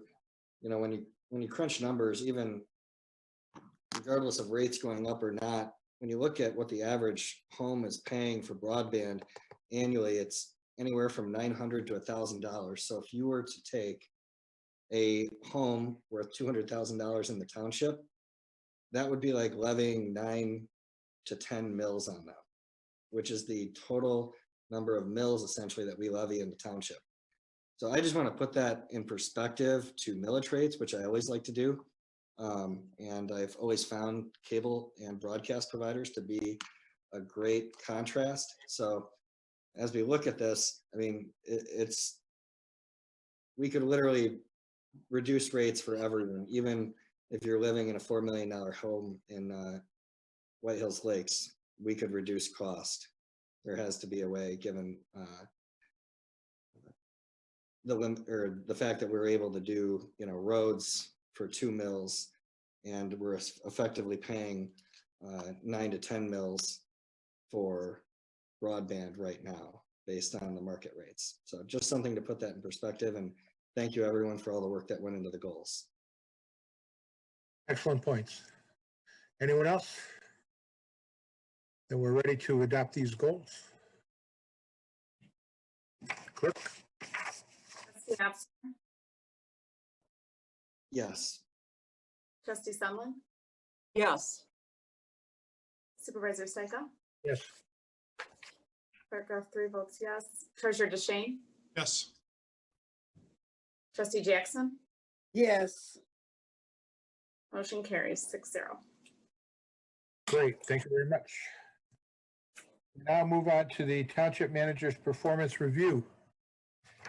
And as background, I will just say that we had a closed session at the end of our last meeting where we went through the Township Manager's performance during the 2020 year and extensive discussion based on 10 different criteria, and in every single case, we found him to be performing excellently, and we truly appreciate that very much. From the conversation that we had, I put together a 1.5-page memorandum summarizing our conversation and his rating. It's a half a page shorter than last time, so I'm getting better at shortening it up. And I would ask that we adopt the manager's performance review. I need a motion. Treasurer? You're muted, Treasurer. You're still muted. Thank you. I move to approve the 2020 Manager's Performance Review as presented. The review document shall be forwarded to the Human Resources Office for proper filing. Support Jackson. Okay, you just beat Sutherland to the punch. All right, Jackson supports.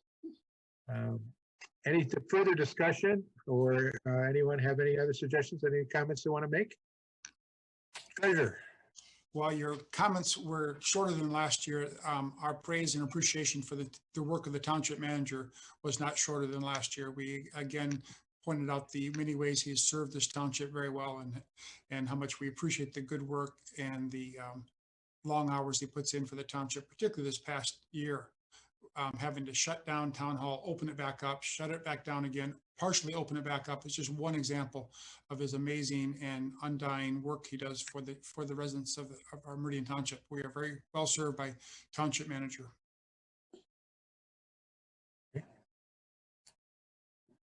Along with that, there's one sentence in here that kind of summarizes what you just said.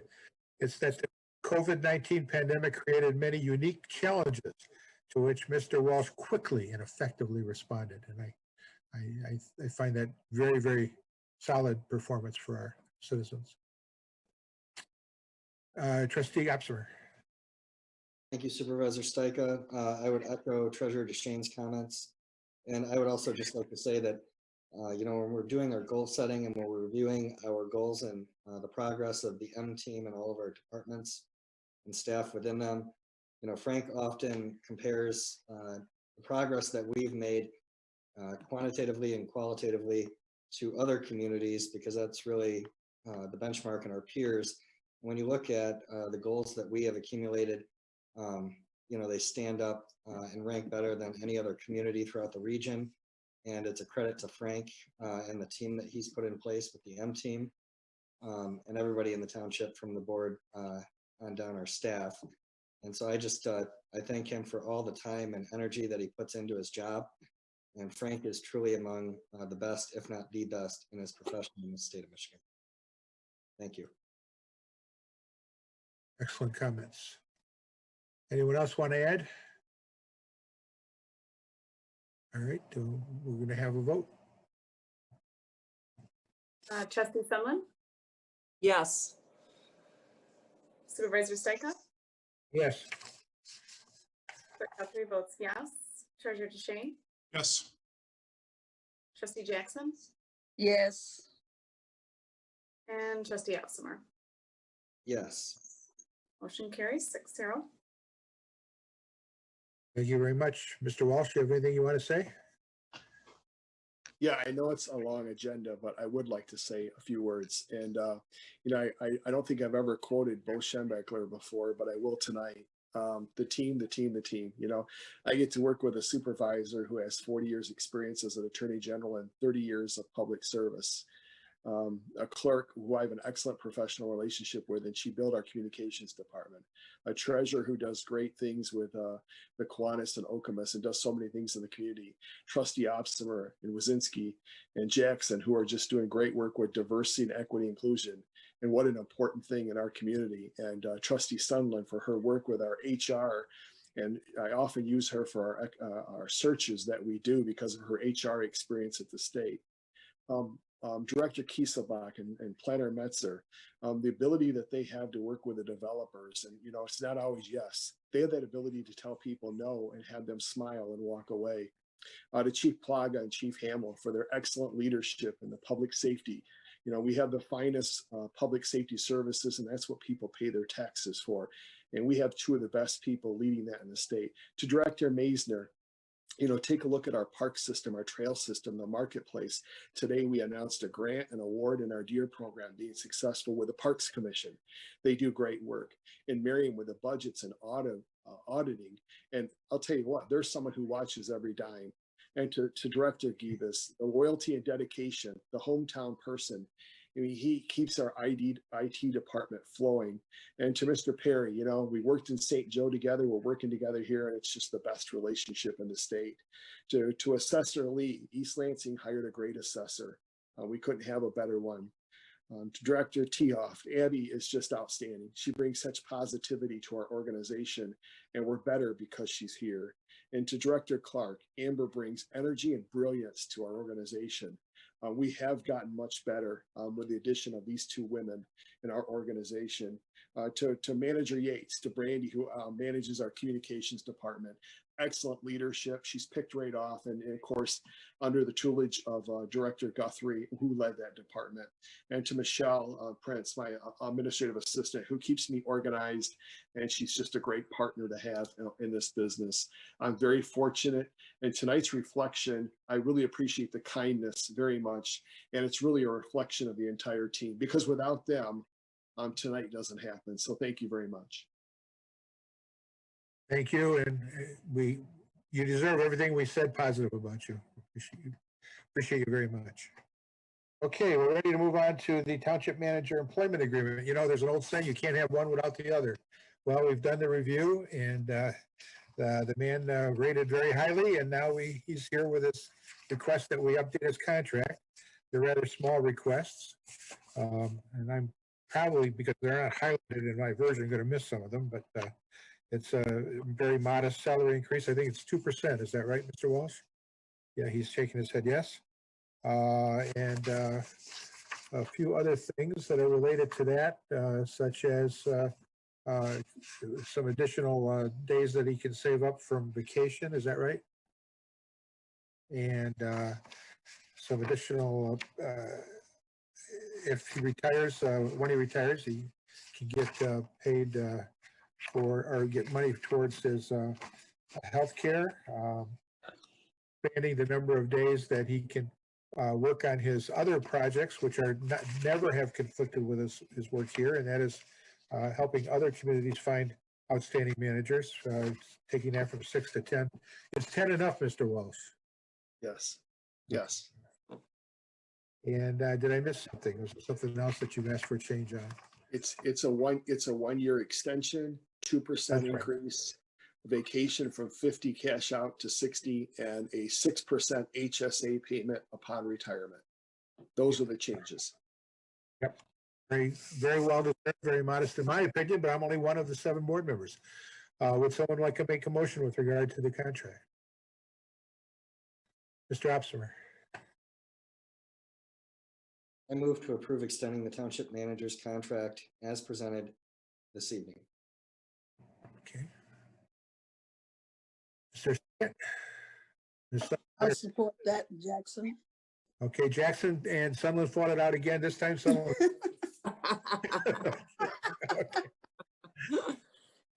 If we'd had your picture, you might have won that one, Jackson. I don't know. Sorry.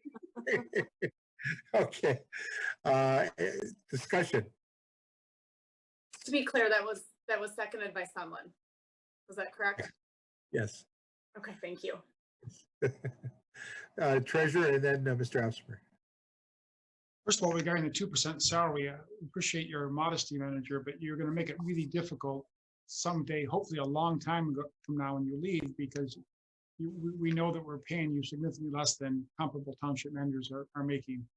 Nonetheless, thank you. Regarding section F on vacation, it says you're required to take 15 days a year.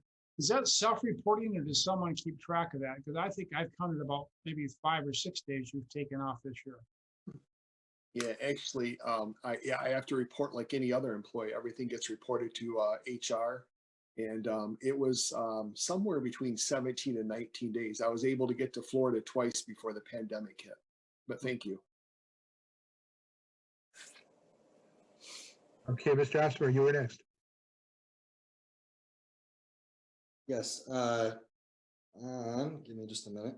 Actually, these are not numbered pages. On the second page of the contract, under item 3, other activities. Yes. In the second to last sentence, which reads, the township board acknowledges that acknowledges that township manager is authorized to conduct up to 6 managerial searches per calendar year, and it's amended to 10. I would just like to strike, I would move to strike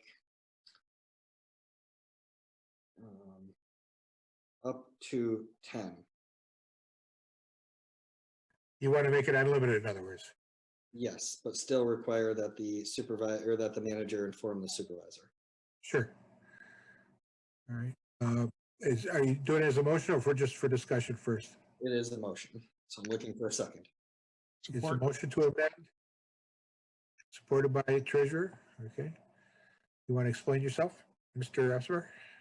Yeah, this is an item that we've actually amended a number of times, increasing it. I believe it began at 2 managerial searches throughout the calendar year. Anybody on staff or associated with the township on our volunteer boards and commissions knows that Manager Walsh is available at all hours of the day, and in fact is too available, and does not even check out on his vacation time. So I have no concern over the number of searches. We discussed this, and it was actually originally proposed by Trustee Jackson back in the fall when we last proposed the increase from 6 to 10, which we did adopt on. So it appears that it just didn't quite get codified at that time. So I would just propose that we strike the number. I made the point back in the fall, and actually Clerk Dreyfus also concurred that if anything, we're insulating our own talent here in the township for every search that he does do. So as long as he's doing them responsibly, I think it's actually a good credit to the township in terms of our retention, and it's a great service to communities across the state. And for that reason, I would just keep the language in there requiring that the manager notify the supervisor. All right. So the amendment motion is to change the sentence that says the township board acknowledges the township manager is authorized to conduct up to 10 managerial searches per calendar year, to just say the township board acknowledges the township manager is authorized to conduct managerial searches, period. Correct. Okay, is there any other discussion? All those in favor of the amendment, say aye. Or no, I guess we can't do that. We have to have Guthrie call us. This is for the amendment. Yes. I'm having a hard time hearing because they're vacuuming outside my door. So Oh. did you say yes, this is for the amendment? Yes, it is. Okay, thank you. All right. Clerk Weston Guthrie votes yes. Treasurer DeShane? Yes. Trustee Jackson? Yes. Trustee Opsimer? Yes. Trustee Sumlin? Yes. And Supervisor Stika? Yes. Motion carries unanimously. Okay, now we're back to the contract as a whole with the amendments that were proposed by the manager and me, and now as changed by that last motion. So it's the salary increase, the vacation day change, the healthcare payment at the end, and then this ability to do managerial services. If there's no further discussion, we need a vote on the whole thing, clerk. All right, we'll start with you then, Supervisor Stika. Yes. Clerk Guthrie votes yes. Treasurer DeShane? Yes. Trustee Jackson? Yes. Trustee Opsimer? Yes. And Trustee Sumlin? Yes. Motion carries unanimously. Thank you. Any final comments, Mr. Walsh? Yes, I want to really thank the board. That was really, really kind and very trustworthy what you just did. I just want to say that I really appreciate it, but I also want to assure you and the team and the residents that I will not do more than 10. I think that my commitment is to the township and township alone, and I do this on the side, and I think there should be a ceiling to it. But I really appreciate the trust that you put in me by making that amendment. Thank you very much. Okay. Okay, then we're ready to move on to our discussion items. And our first discussion item is commercial planned unit development number 20-13034, the Meridian Mall Limited Partnership. Mr. Menser, you're going to to start this off with us, please? Sure. I don't have a lot to add from the public hearing. Again, this information in our staff memo be found separately on the township website. We had the public hearing. This is for discussion, and wherever this goes, we can have a resolution prepared for you at your next meeting.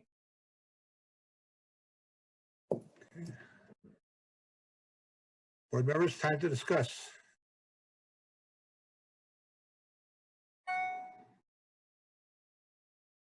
Supervisor Steichen?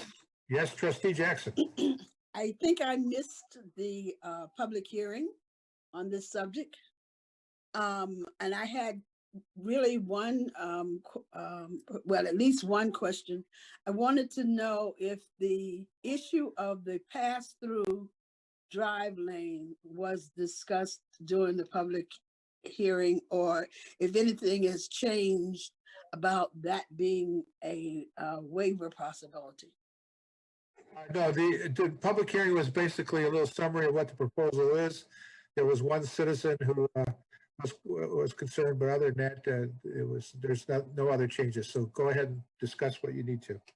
Well, I actually, as I read the material, that the request is for 3 drive-through lanes and no pass-through lane for the bank. And I'm actually kind of confused about that possibility, because I thought that we always required a pass-through lane in those drive-through situations. I believe Mr. Menser wants to answer you. Yep, thank you. So Trustee Jackson, this is a CPUD. So as part of the request, the applicant is requesting a waiver for that bypass lane. They are not proposing to provide that bypass lane. And they may be able to provide some justification for that if you want to get them on the call here. I would love to hear a justification. Stephen, it's David Newhoff and Jeff Keyes. They're on their way now. While we're waiting, Mr. Abser, did you have something different you wanted to hear from them as well? You're muted, sir. Yes, I do. And it leads to questions for Mr. Newhoff in particular. Do we want to continue putting questions towards him? It looks like he's in, isn't it? He's here now, so let's have him answer Ms. Jackson's first. David, do you want me to take that one? Or Mr. Keyes, whoever. Yep. This is Jeff Keyes from KEBS, talk about the bypass lane itself. I was explaining at the Planning Commission that I would call this a non-typical bank. Typically what a bank setup is you're driving around the back of the building and you come around the side for your drive-through lanes. And you definitely would need a way to get out that if that was the case. This one, you're pulling in right to the drive-through lanes. A bypass lane works fantastic for certain drive-throughs, fast food. If you decide not to, you want to be able to pull out of a lane.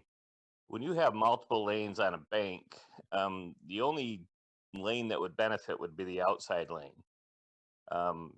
If you're up near the building, you can't cross 2 other lanes to get out. So the bypass lane would only benefit one. In this situation, though, when you're pulling in, you have the choice to go through the drive-through or go around to the parking and go into the bank. So it's kind of a backwards setup, and these actually go west to east. So the driver is away from the building on these because they're all video set up and they're remote. So that's why we have asked for a waiver. Why put in another paved lane for something at this point really it's just not usable for this situation on this bank? Hopefully that answers your question, Trustee Jackson. So, yes, so the entry to the bank, first question, where is the front of the bank? Is it facing Grand River? The front, as far as the front entrance, main entrance area would be Grand River. But the drive access lanes are coming from the ring road of the mall. So there's no direct access. Which essentially is the back of the building. Correct. And so a customer has an option of taking one drive to use the drive-through and go out the other drive, which everyone else is using both to come in and go out. They are both two-way drives at this point. So if someone happens to come in the east side drive off the ring road, they would end up driving around the building to get in lane for the drive-through itself. If you come in on the west side, you have the option to go right into the drive-through or continue on to the bank parking. Okay. Okay, thank you. You're welcome. Mr. Oxner, you said you had some questions. Yeah, so I have some questions for David. Mr. Newhoff, I'm wondering if CBL and the bank or if the mall management have had an opportunity to talk to Macy's about their agreement as it relates to parking and any other possible locations on the unused parking, surface parking at the mall for a location for such a project.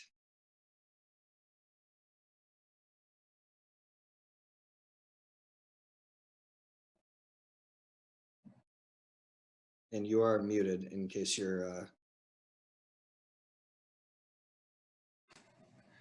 Mr. Kaiser, Mr. Newhoff was asked, or if he can answer, Mr. Kaiser, why don't you answer? I'm not sure the answer to that one if they have contacted Macy's. I know it's not an easy process to work through them as far as there's a fee strip that's owned by Macy's and the parking agreements that cover this. We ran into it just trying to work with Marketplace on the green, getting all the tenants to sign off on it, but I cannot respond as far as CBL approaching Macy's itself. Is Mr. Newhoff there?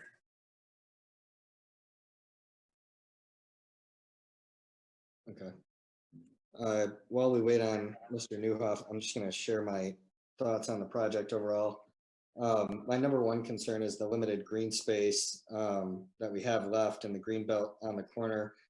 I think is valuable, and I don't see a need to put more impervious development on that green space when we have ample opportunity throughout the mall. So even if Macy's isn't a viable option due to their agreement with the mall, it would just, I would be somewhat shocked if there isn't a location on the mall's surface parking lot somewhere that has visibility on Central Park, Marsh, or Grand River where there isn't some agreement restricting it, or if it can't be negotiated. I'm not inclined to support developing on the limited green space that we have left. You know, the farmers market would have been improved if we could have built the farmers market on surface parking and kept that green belt in front of it, but we ran into the same issues. And at some point, we're going to have to address it. And then my other concern is the master plan. We did have a planning commissioner who spoke, and I did watch the planning commission's meeting on this. You know, the master plan, we adopted the corridor plan regionally by reference in our master plan. And this is the complete opposite of what we're looking to do. You know, when we're looking to infill this area, we're not looking to infill it with drive-throughs. We're looking to infill it with a mix of residential that might serve as people who would patronize the mall just due to proximity. Living immediately adjacent in a walkable fashion to the mall would help actually create impulse buyers and would bring a lot more revenue either through a one-time sale of the land or through operating that residential. Residential comes with a lot less volatility relative to what we're seeing with commercial uses and malls in particular like this. So I would like to see infill that would help sustain the mall and support the mall long-term. I don't see how a drive-through bank where very few patrons are even going to get out of their car will drive any traffic, foot traffic into the mall. I just don't see this as a good project, given what limited opportunities we have here. And I would like to see the mall get more creative with their parking situation and infill development. So those are my initial thoughts on this project. See, Mr. Newhoff is no longer muted. Does he wanted to answer Yeah. your question concerning contacting Macy's or others about the parking and possibly using already impervious sites? Yeah, hopefully you guys can hear me. Sorry about that. Yes, we can hear you. Thank you. We have spoke to Macy's in the past on other types of scenarios and redevelopment opportunities that we've taken a look at. We actually looked at one time developing the west side of the mall entry off of Grand River, had something teed up there. Unfortunately, that site over there is not developable because of the soils there. And so, you know, there are agreements that are in place and restrictions, concerns, taking over certain parking that's in place right now.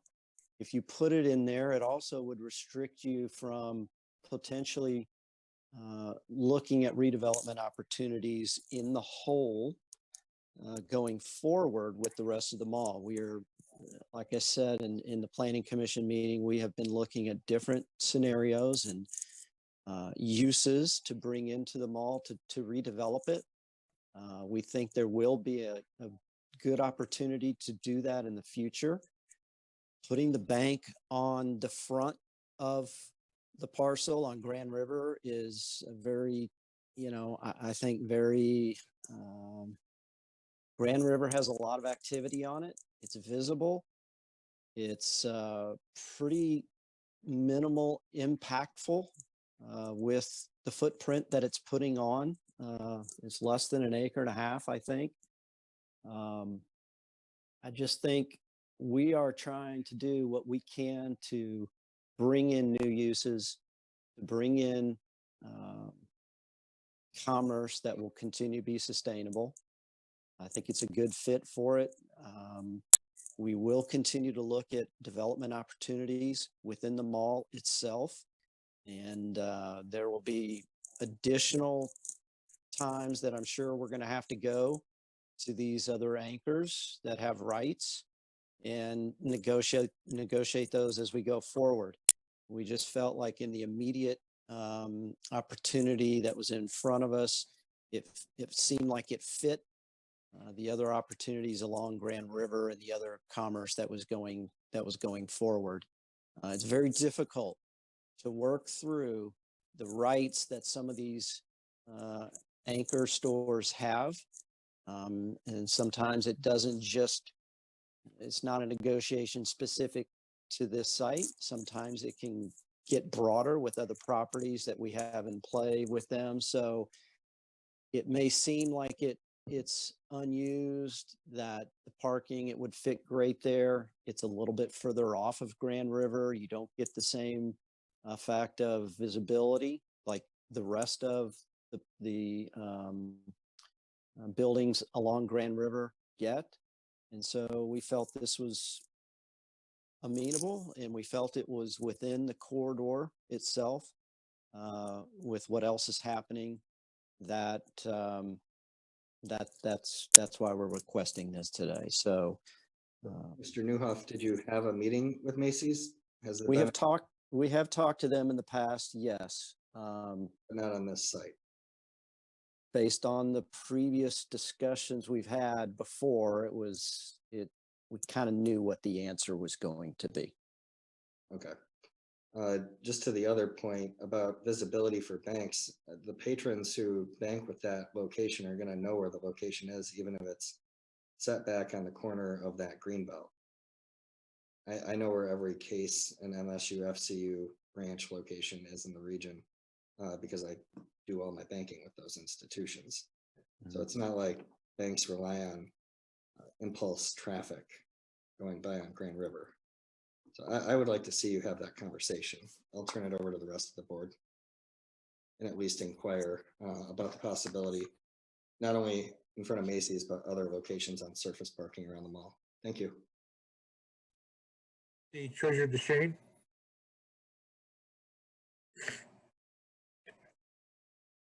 Thank you. Mr. Newhoff, this is Treasurer DeShane speaking. I don't know if you were here for the earlier part of the meeting when I mentioned the mall, and I referenced you as the economic driver of our township.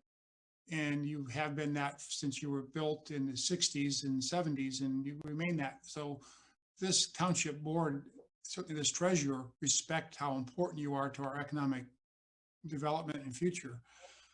We've included you on our Economic Development Corporation and MABA, and we believe we tax you as fairly as possible based on sales, which then reflects good years and bad years. And so we've tried to be a really fair partner with you, and we think you have been with us as well with the exchange of the marketplace and the green property, which we think work well for both parties.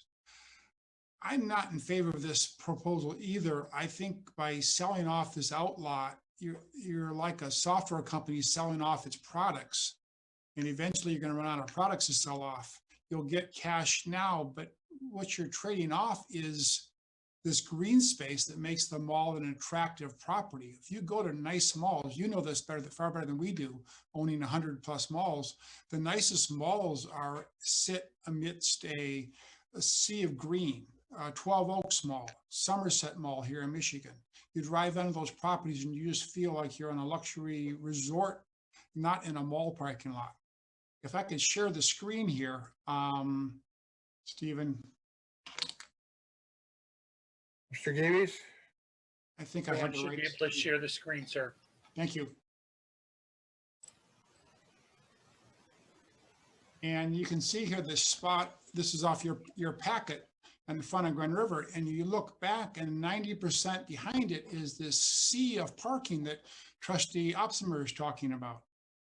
And to take this really attractive green space in front of the mall and turn it into a big mall or a bank parking lot with drive-through with this, it's like creating a saltwater plant in the middle of the ocean. I mean, we've got lots of asphalt and parking, and it seems eminently reasonable to find Macy's or someone in the mall that might give up some of their asphalt for this mall location, so you can keep this green space around the mall and continue to make it a Class B or even a Class A mall, and which you'll get there with green space and with our supervisor is part of our corridor improvement authority, and our previous planning commission talked about that as well. That this is not part of our future plan. To me, this would have made sense in 1980 or 1990 for the mall, but not for our vision in 2020. I realize you want to, I'm glad you want to put a bank on your property. Banks want to be in Okemos. We have lots of banks. There's a real market demand for that. But this just seems to be a wasted green space and a corruption of our plan for the corridor to put it right there and continue this automobile only, no walking allowed kind of culture that we've tried for many decades in this township and in this state, and it's now come back to hurt us with this parking we have at the mall right now. So those are my perspectives. I'm glad you're bringing us new development ideas. I just don't think this is the best location for it. And I think the trade-offs for it are enormous, and I think it's one you will regret later on, having given up this prime green frontage to the mall, which is makes it a very welcoming property to come into. A bank with 3 drive-through bays would have the opposite impression for someone coming to the mall. Other board members? We're in discussion mode right now. Others have thoughts on this? We're going to build a consensus where we're going to go with it, so I need to hear from people. This is David again. I'll just respond if no one else has any comment there. Go ahead, Mr. Newhoff. Trustee DeShane, thank you very much. We feel like you guys have been an excellent partner in our ownership time there. I'll digress for just a second. The comments to Manager Walsh as well earlier. We've had great discussions with him. He is an excellent asset to your guys' community. So kudos to him. There will be opportunities over time to redevelop this property. We see that. We're talking to people. I don't have anything concrete today. What I don't want to do is put something like, for instance, this bank in a situation where it would inhibit a grander scale redevelopment that would include green space eventually, that would include some other amenities within the property. It looks like a lot of property and parking out there right now. That's how it was built. That's how a lot of properties were built back in the day. It's our challenge and it's our goal eventually to bring new uses, to bring green space, to bring walkability. We're adding a new sidewalk to connect from Grand River to the Ring Road. We're adding a few benches. We're adding a couple of bike racks onto the bank. This is 1.5 acres.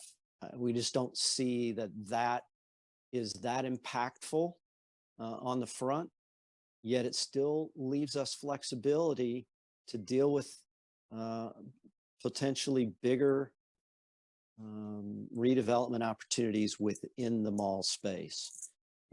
So that's a comment.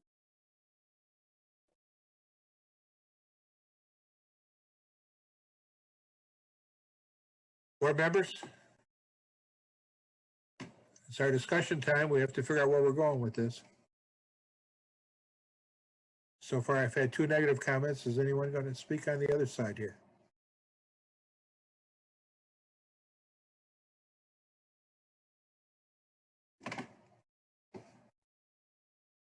Ms. Guthrie, any comments? I'm gonna put you on the spot.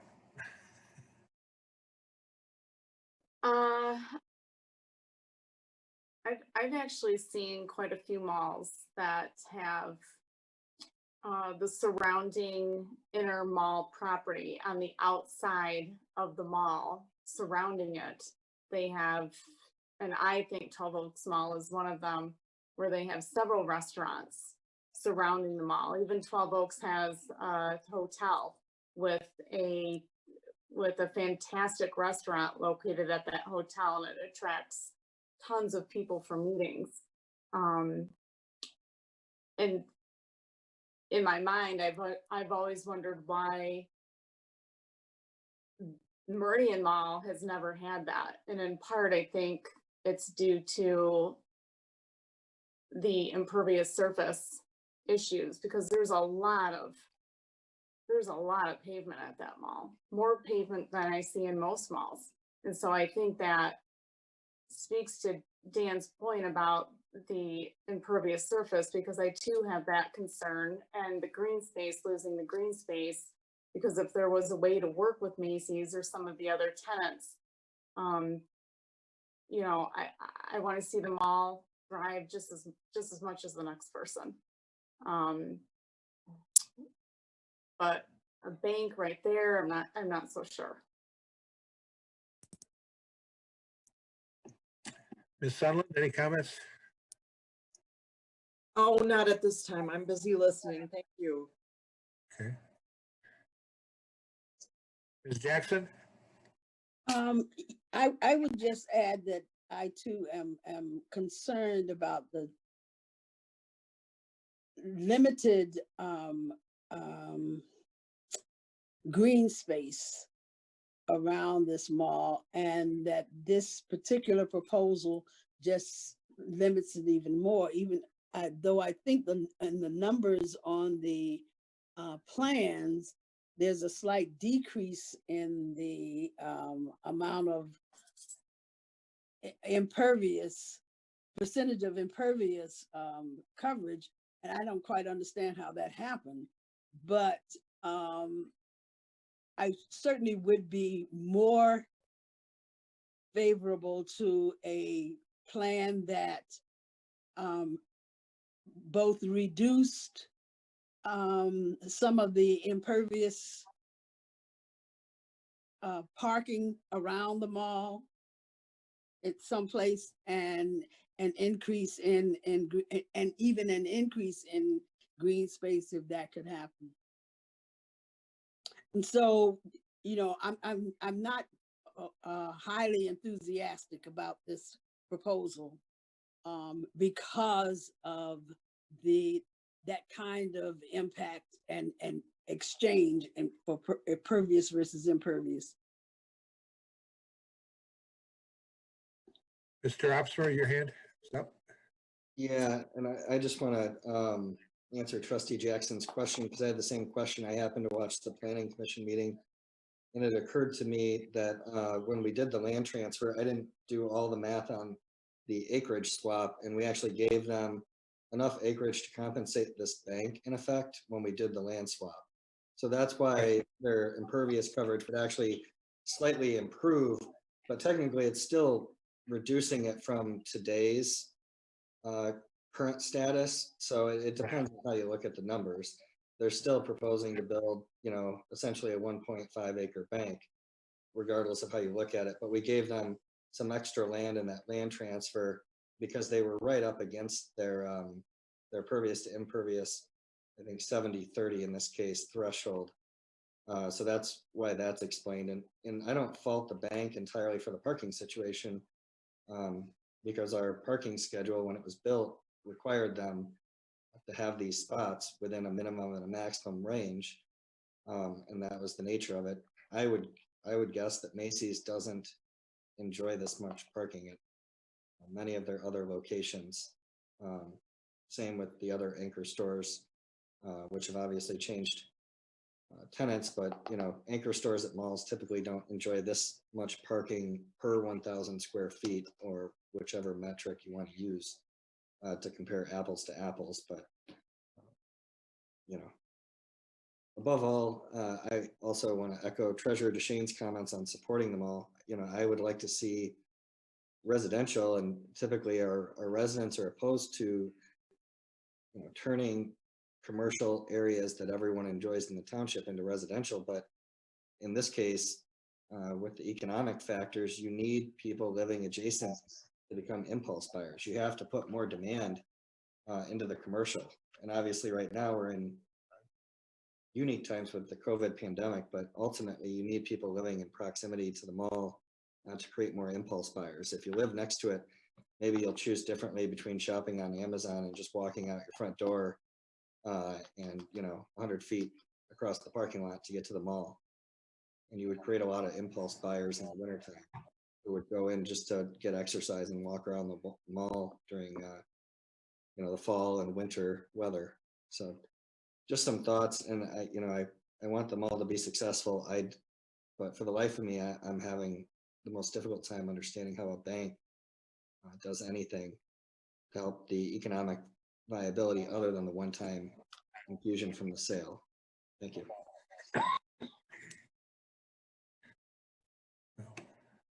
I will comment that I'm glad I don't own a mall right now. You know, malls were in many ways a real godsend to this country. I mean, it's a wonder. You look back to 60s when they were all being developed, and after, it was just, they were amazing things. So we all enjoyed them very much. People literally grew up in malls. It's a shame that we've gone in a different direction as a country and as an economy. But we have to find ways for this township to save this mall too, because it is in many ways our heart. I mean, it's located near the center of the township for a reason. It's Meridian Mall for a reason.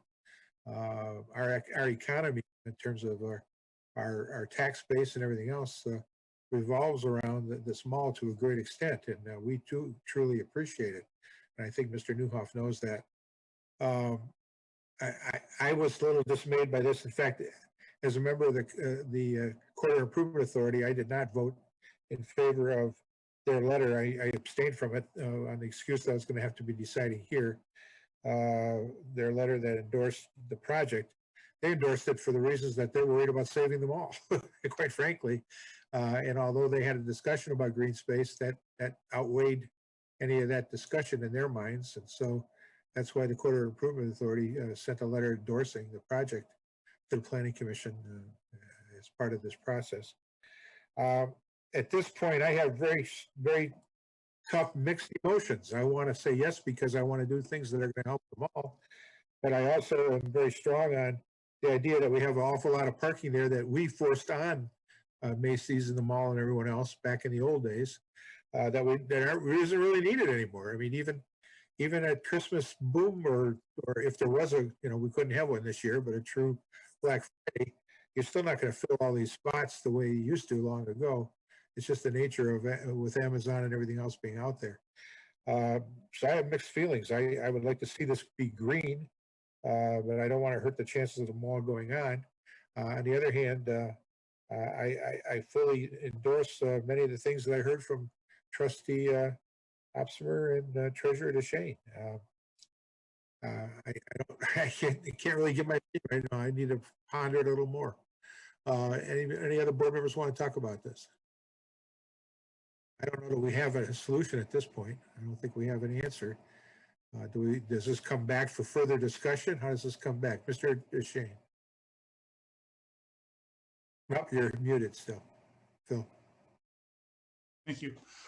I would reiterate what Trustee Opsimer has asked of the applicant to have a formal discussion with Macy's and see what could be worked out rather than voting this down or not bringing this back for lack of support. I would like to give the applicant another chance to bring this back and at least make a good faith effort to work with Macy's, explain to them the situation and the position of this board, and come back to us and let us know how that formal discussion with Macy's goes.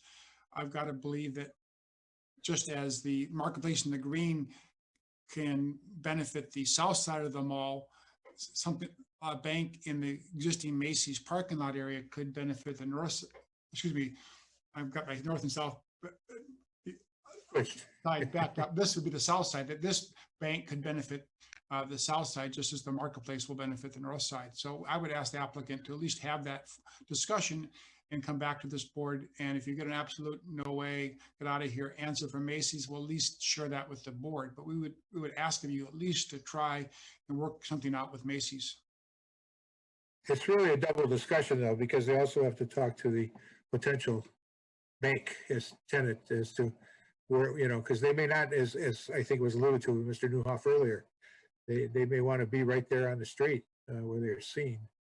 And they could be on the perhaps the March side, but not necessarily on the Grand River side if we're going to keep everything green there. But I hear you. You want to see what further discussion the mall can have with regard to this potential project. Mr. Newhoff, do you have any comment on that? I don't have a problem going back to Macy's. This is really going to be a decision on the end user, whether they want to or not. And I won't have that discussion with Macy's until I know if that's something they'd be willing to do, but and give it a shot. May I make a comment too, Jeff Kais? Yes, Mr. Kais. Just a little more history on the trade for the marketplace. Our approved CPUD before the trade was made had 2 future buildings where the marketplace was shown on the plan and approved. So we had approximately, I'm going by memory, I believe it was 18,000 square feet there with full parking taking up that green space. And we still do show one small future building. It's behind Chili's and Olive Garden. There's a vacant area there that was part of the annex. So as part of the increase in the pervious, I heard what was said. It wasn't just the 4-acre trade that decreased our impervious number. It was also the fact that we reduced the amount of potential building that we had approved originally on the marketplace portion, plus we lost that parking. And I do want to point out that our parking ratio did go down. That was a waiver granted. The township actually requires 5 per 1,000 of gross square feet on the mall, and we're at 4.42, I believe it, or 5.2. So we have reduced it a little bit more from what the ratio was approved as far as the waiver. So it is going down, but I did want to point out that yes, we are taking up what's green out front, but the overall impervious percentage actually went down due to the fact of what the mall gave up when they traded off for the marketplace. Thank you. Yep. Well, okay, we'll bring this back for discussion. And hopefully something else will develop, some good news will develop along the way. Let's hope. That'll make it easier for all of us. But at this point, you're not hearing a no. We're just asking you to look a little harder and a little further, Mr. Newhoff. Understand. I appreciate Okay. the audience. All right. Thank you. Mhm. All right, we'll go on to our next discussion item, which is the rezoning number 20050, DTN 2013 LLC, rezone 31.63 acres east of Central Park Drive and north of Grand River Avenue from RA, single family medium density, to RD, multiple family maximum 8 units per acre. Who wants to start this discussion? Mr. Menser, are you going to start it for us? Yeah. Hi, everybody. I'll just give a very brief introduction to this topic. I'll call your attention, so we do have such a long packet, to page 87 in our packet. That's where the staff memo on this item begins. So just a quick summary, as the supervisor said, the rezoning from RA to RD, there are 4 conditions in the memo noted as voluntarily offered by the applicant. That's to limit the number of dwelling units to no greater than 220 units, no fewer than 25 single-family dwelling units in the project or a future project, no buildings greater than 2 stories, and enclosed garages will be provided for every dwelling unit. So the Planning Commission discussed this project in November, ultimately recommended denial for the reasons listed in the staff memo. Everything is in your meeting packet, including the materials that the Planning Commission saw, along with their resolution and minutes from the meetings. If you have any questions, I am here to answer anything you might need, and I believe the applicants are still on the line tonight. Thank you. Okay. Who wants to start this discussion? I'm looking at my screen, seeing no hands.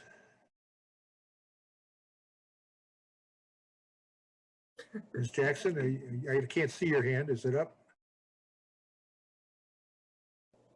I haven't raised it yet. Okay.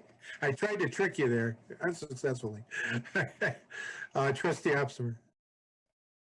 Yeah, I'm waiting for a map to load for some of my additional research on this, because I wanted to look at the green space plan. But while I do that, I did have some questions for the applicants if they're available. I'll let them decide who they would like to have speak to it. So one of the things that's unique about this site, and we all talked about it when DTN came before us with a concept plan for this rezoning, prior to this rezoning, but for the same prospective development. And I think that was about 2 years ago now. You know, we had talked about the very unique nature of Central Park and Powell Road. You know, we've got that eastern third element where we want to keep that rural character and aesthetic here in the township along Powell Road. And then we've got Central Park, which borders on, you know, our C3, our most intensive commercial use in the township, with all of the commercial use that's centralized with the mall, which we were just talking about. So very few projects have such a unique span, and that was kind of the centerpiece of our focus. I took the time to go out and drive the site, and I even went through the new neighborhood being built on Powell Road, which was rezoned before my time on the board and Planning Commission.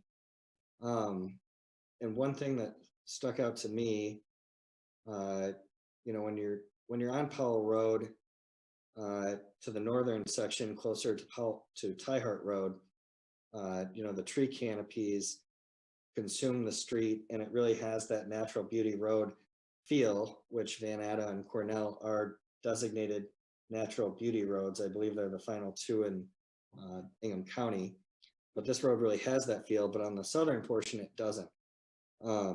It's pretty barren on the frontage that on Powell Road for the project that we're talking about. And so one of my questions to the applicant would be, can you look at increasing the 85-foot buffer right now from the edge of the buildings to that right of way in Powell Road, on Powell Road, and look at some kind of reforesting plan, not just a berm with conifers that we use for screening and buffering between uses, but literally in time to create that rural beauty feel. One of the things that I think where we missed on with Central Park Estates and how that ultimately was built out is the subdivision was pushed back along Powell Road, but it has natural features along Central Park. And I thought that was counterintuitive if you had to pick which side to put the natural features.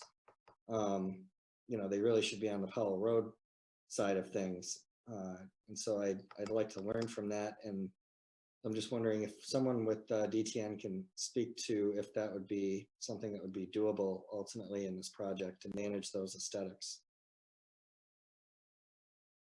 This is Raji speaking. I can talk a little bit about it, but I know Jeff Kais is also on here, and he would have probably more knowledge about setbacks and some of the questions you're specifically asking. From our perspective, in terms of this community and putting a buffer there, we're supportive of putting a buffer there. In terms of trying to keep the backside of the property low density, we're also in favor of doing the single-family homes along the buffer of Powell Road to try and smooth that transition.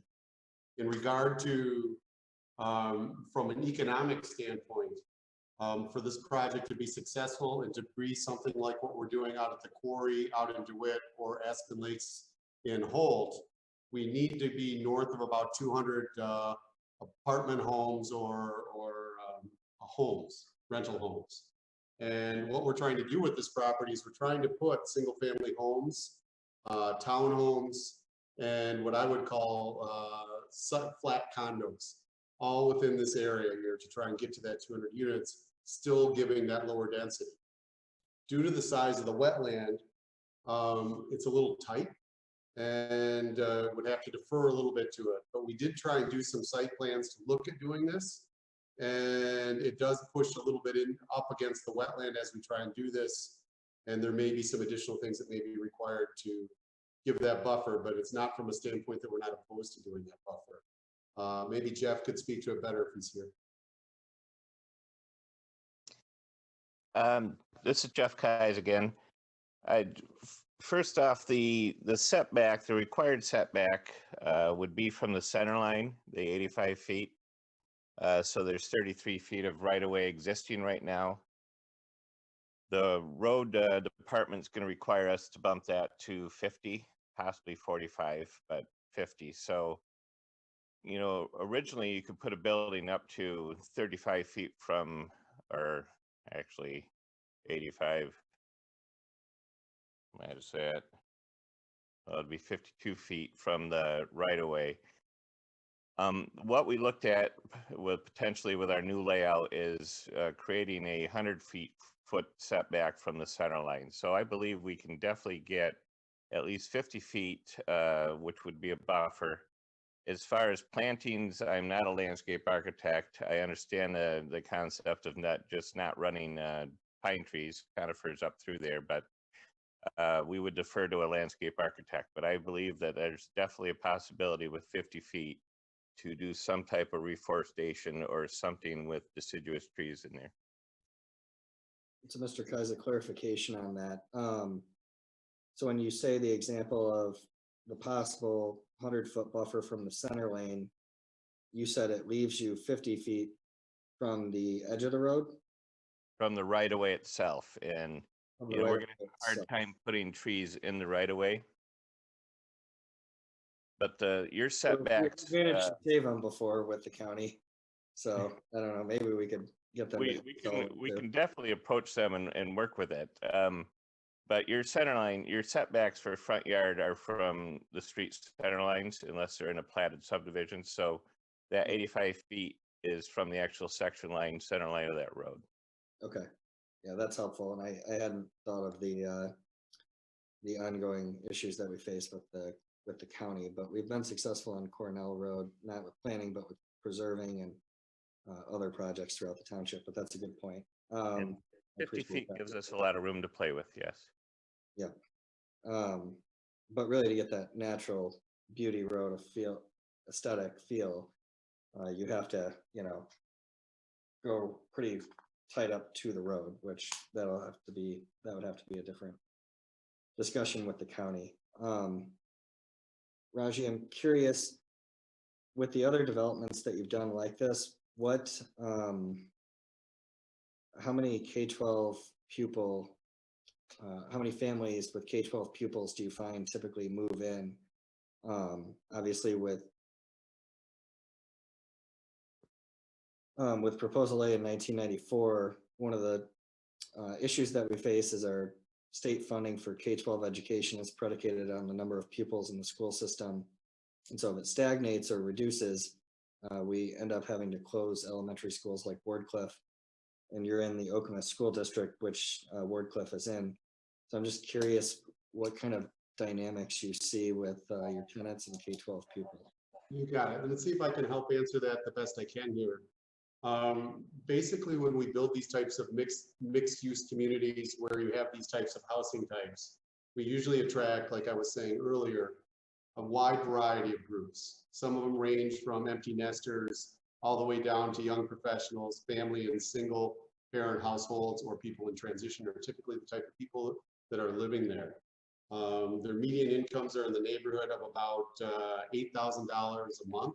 So they're relatively highly compensated as families go. And in terms of families, I'll speak specifically to Corey because that's where I checked some data along these lines, and I can give you some generalizations. We have 267 units in Corey where we built mostly these condos that were flats, which is a big portion of this, probably 100 to 110 of these units somewhere in that neighborhood. When we did that and we built the houses, we were getting for those 260 units, 100, I'm going to call them pre-K through 12 kids that are in our communities. So my guess, if this is around 200, it would be in the 60, I'm just taking 2/3 of it, and it's a little more than that. So you're probably going to get in the 70 to 75 kids that are in the pre-K to 12th grade range with that. We often get single parents who are living in these places that, due to unfortunately divorce that occurs in today's society, we're getting single parents that have just chosen to be single parents. We get parents that are together that are doing this too, that are both working and things along those lines. So that kind of gives you a sense at least of the mix, but it's a variety of people that comes in here. And what makes this particular communities really exciting from my perspective is the social element that goes together. I've sat at the pool where I see seniors interacting with these children that you're talking about, teaching them wisdom. And it felt like an old neighborhood sometimes when you sit through it. So there is a very social element that we didn't expect when we first built the one at Aspen Lakes to what we see. There's a tremendous social element where there's an interaction from that. But in terms of specifically to your question, I would tell you 70 is the short answer, is my best guess at the moment. Okay, thank you. And then my final question, I'll turn it over to other board members. So when you look at the site, if you were to break it out roughly east-west, that western or that eastern 15 or 16 most acres, do you guys know, Mr. Kais, what the density is over there with the, there's a couple fourplexes and a sixplex, I think, surrounded by the single family. How many units per acre are we looking at there along Powell Road?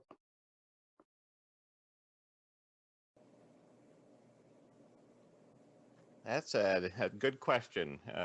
15 or 16, and we had 30. We're looking at about 3 to 3.5, I bet, on the eastern 1/3. Okay. Eastern 1/3 or the eastern half, roughly? I know we're up to about the wetlands. I'm sure we're going to be in the, we're probably in the 3 to 4 units per acre on the eastern portion where the single family is, and some quadplex. Okay. If you looked at just the single family, it's less than that.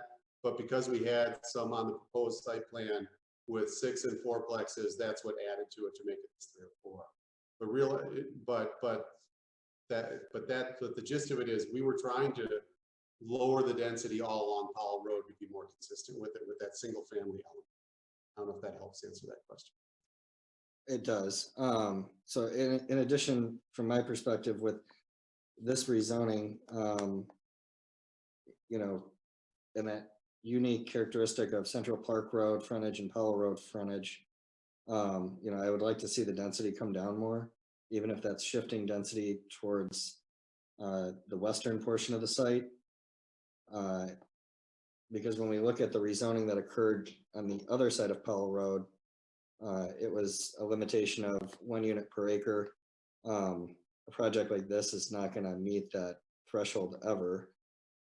So I suppose that was our objective or our goal. We should have expressed that at the concept plan. That isn't necessarily my intent, but I want to see us bridge that gap and have an ever decreasing density range. And I'd like to see us get it down over there, possibly by eliminating the 6plexes and the 4plex that's kind of wrapped and surrounded by the single family. When you come back at the next meeting, I'd be interested to know what that density is when you look at that acreage specifically of the single family in the island of 3 6plexes and 1 4plex. So those are my initial thoughts. Fair enough, and we're receptive to making that little area in the center single family also, if that helps this process. That would help in my opinion. I appreciate that. Thank you, Mr. Uppel. I'll turn it over, Mr. Supervisor.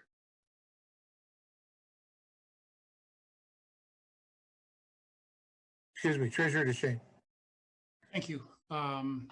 Appreciate the applicant coming before us and with the materials they provided us with. I first of all want to talk about the overall area and talk about the history with this area.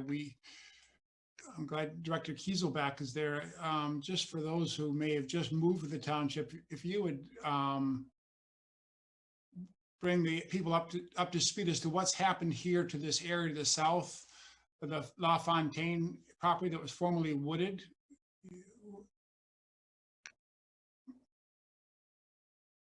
Mark?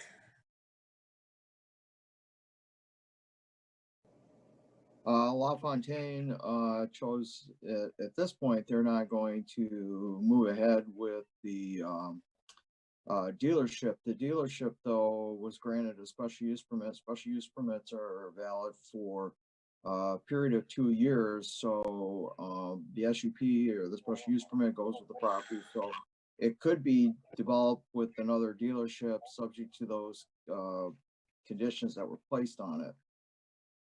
Correct. That's my understanding as well. But La Fontaine did start, correct? And they essentially clear cut this property. They had, right. They had all their approvals, site plan. They were ready to move ahead with the getting the site cleared, the utilities going, and that's when they stopped. So we've heard some environmental concerns about this property. And I think part of that is residual from neighbors to the south in the Forest Hills neighborhood and other surrounding ones concerned that we're going to end up with another clear cut of what is a naturally wooded area. So Raj, I think that's part of what you're going to hear from people is a concern, because as a township, we value our green space, our wooded spaces very much. And we've had a property owner come in, clear the forest, and then walk away from the development. And so we lose on both ends. We lost the naturally wooded area and there's no development there. Nonetheless, I agree with Trustee Opsimer that we'd like to see you make a serious concerted effort, not just to berm, but as much as possible, some reforestation through there. And I'd also like to see us bring down the density a bit. Clearly, this is more density than you're going to find to the north with the Central Park Estates. But, and to approve this in some form, we're going to have higher density. But I think we can work to bring that density down a little bit and still provide you with the kind of community you're trying to develop. There was a comment earlier about rental housing, and the comment was that we are bringing in transient people who have no investment in the community. And I think that's really, a previous board member made that comment as well, and I found it offensive then, and I found it offensive tonight. People choose to rent out of choice, not out of economic necessity, or not because they're desperate. They do it because they want to have choices. And when I growing up, 4 of the 5 of my siblings, we all owned a house by age 30. We weren't great houses, but we all owned a house, and we bought more houses over with the time. My 3 children, 2 out of the 3 do not own houses, and the one that does owns a townhouse. Okay. So the market has changed, and I think it's really important for us as we embrace diversity, not to bring our, if you will, baby boomer values and say, well, everybody to be successful has to live on a 1/4 acre property with a big 2-story center hall colonial, and that's what we want to have here in Meridian. Anything else beyond that, go elsewhere. We need to embrace different types of housing diversity. Rental living can be upscale living. If you've been to DTN's Aspen Lakes property in Holt, it is an upscale community. Not only that, they've done a lot to develop community. There's a very active community center, lots of parties and events there, and non-COVID times, of course. But so we also tend to think, well, only neighborhoods have community, only neighborhoods stay together. Well, if a property is run right, a rental community, rental homes and families living there can have an equally high level of community connection and development. So I really want us to be wary of labeling renters as transients or in people who don't make a commitment to the community. And as Trustee Oppenheimer pointed out, they're the ones that will allow us to possibly reopen Wardcliff and keep our schools healthy and vibrant here in Okemos, as well as in Hazlet, all through the township. So these rental communities are not, we've got to take the derogatory connotation off that word, because it's, the reality is people choose not to buy. That situation got even more pronounced 2 years ago when the income tax laws changed and the personal exemption was doubled. So a lot of people who used to itemize and therefore wanted to have a mortgage to help reduce their taxes lost that incentive as well. So these are changing economic times, and we need to embrace them and realize we need a diversity of housing. So the idea that of trashing this property because it involves rental communities, I think is really wrong. And I appreciate some of the background information that the applicant has provided us on the changing nature of rental housing and the fact these are rental homes that fully house and nourish whole families that live there by choice. So thank you for helping us to understand that, Raj, and we'll continue to work on this diversity and housing options as well. But getting back to the original point, I'm glad that you're agreeable to adding some significant forest boundary between Powell Road and the development, and that you're open to reducing the density as well.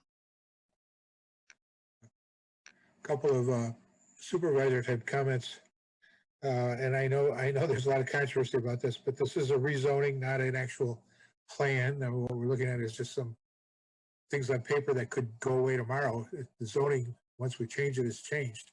And it doesn't necessarily have to be what they're telling us. And it doesn't even have to be this owner. It could be someone else. I think that we need to look at the 4 points that were raised by the Planning Commission and try to figure out the answers to those in a way that changes the result of the Planning Commission. You know, one of the things they said was that the applicant has not adequately demonstrated why the requested rezoning to RD is appropriate and why the current RA zoning is unreasonable. Do we have that? Can we get that? And the other one was the subject property could be developed as currently zoned, which is for a residential neighborhood. Most of it, not all of it, most of it. You know, why can't it be? The across the street is, to the north is. You know, it's a good question. And I think we need to focus on that as we're talking about a rezoning here.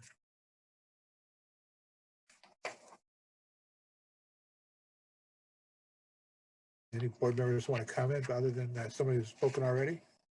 If not, we'll go to Mr. Shane. Go ahead, Phil. To answer your second question, I think if not this applicant, another applicant could develop this much as it's developed to the north on Central Park Estates. The question is, do we as a board want to have that kind of mono or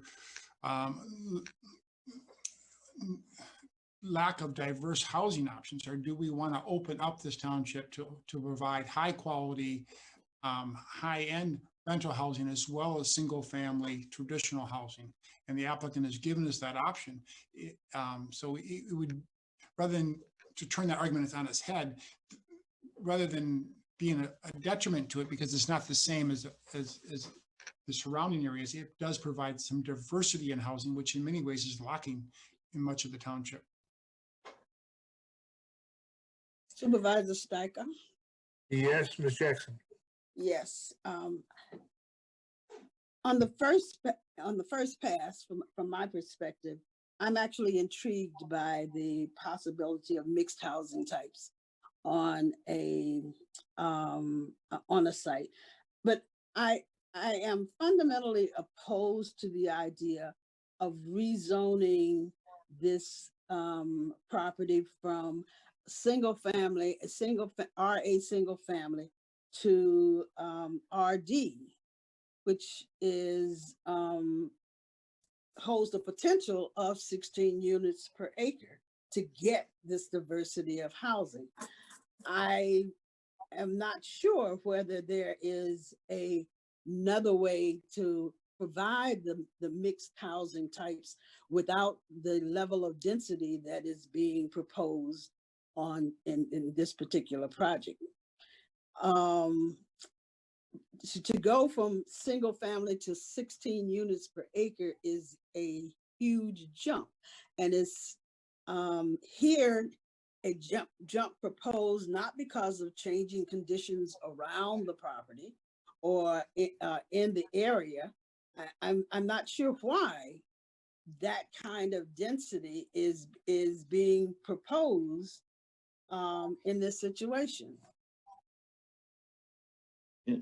Just to interrupt, I'm sorry, to correct Trustee Jackson, RD zoning would allow for a maximum of 8, not 16 units per acre. I'm sorry, you're right. And in the staff report, this is just a little bit over 6 units per acre proposed on what they're showing you. Okay. If I could, Mr. Supervisor. Yes, go ahead. I would also note that it is a conditional rezoning, which requires no greater than 220 units, and specifically calls for, in the condition, 25 single-family dwelling units. So in those terms, I guess to try and answer Trustee Jackson's questions, we would agree that simply going to RD would allow anybody to do those things.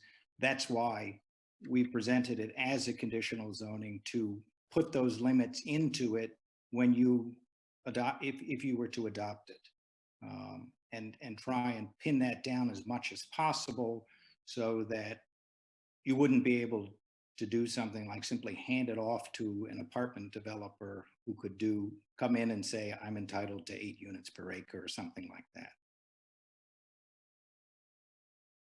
We haven't heard from a number of board members. Can we hear from those we haven't heard from? Clerk Guthrie. Thank you, Supervisor. I share several of the sentiments that Trustee Jackson does as well in regards to opposing this rezoning. I have a hard time. I love this project. I love the concept and the idea.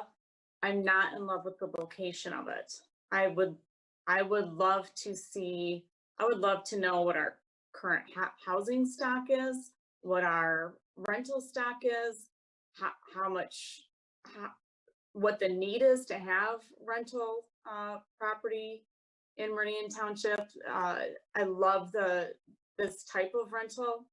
I agree with DeShane's comments in regards to the type of rhetoric used for people who rent.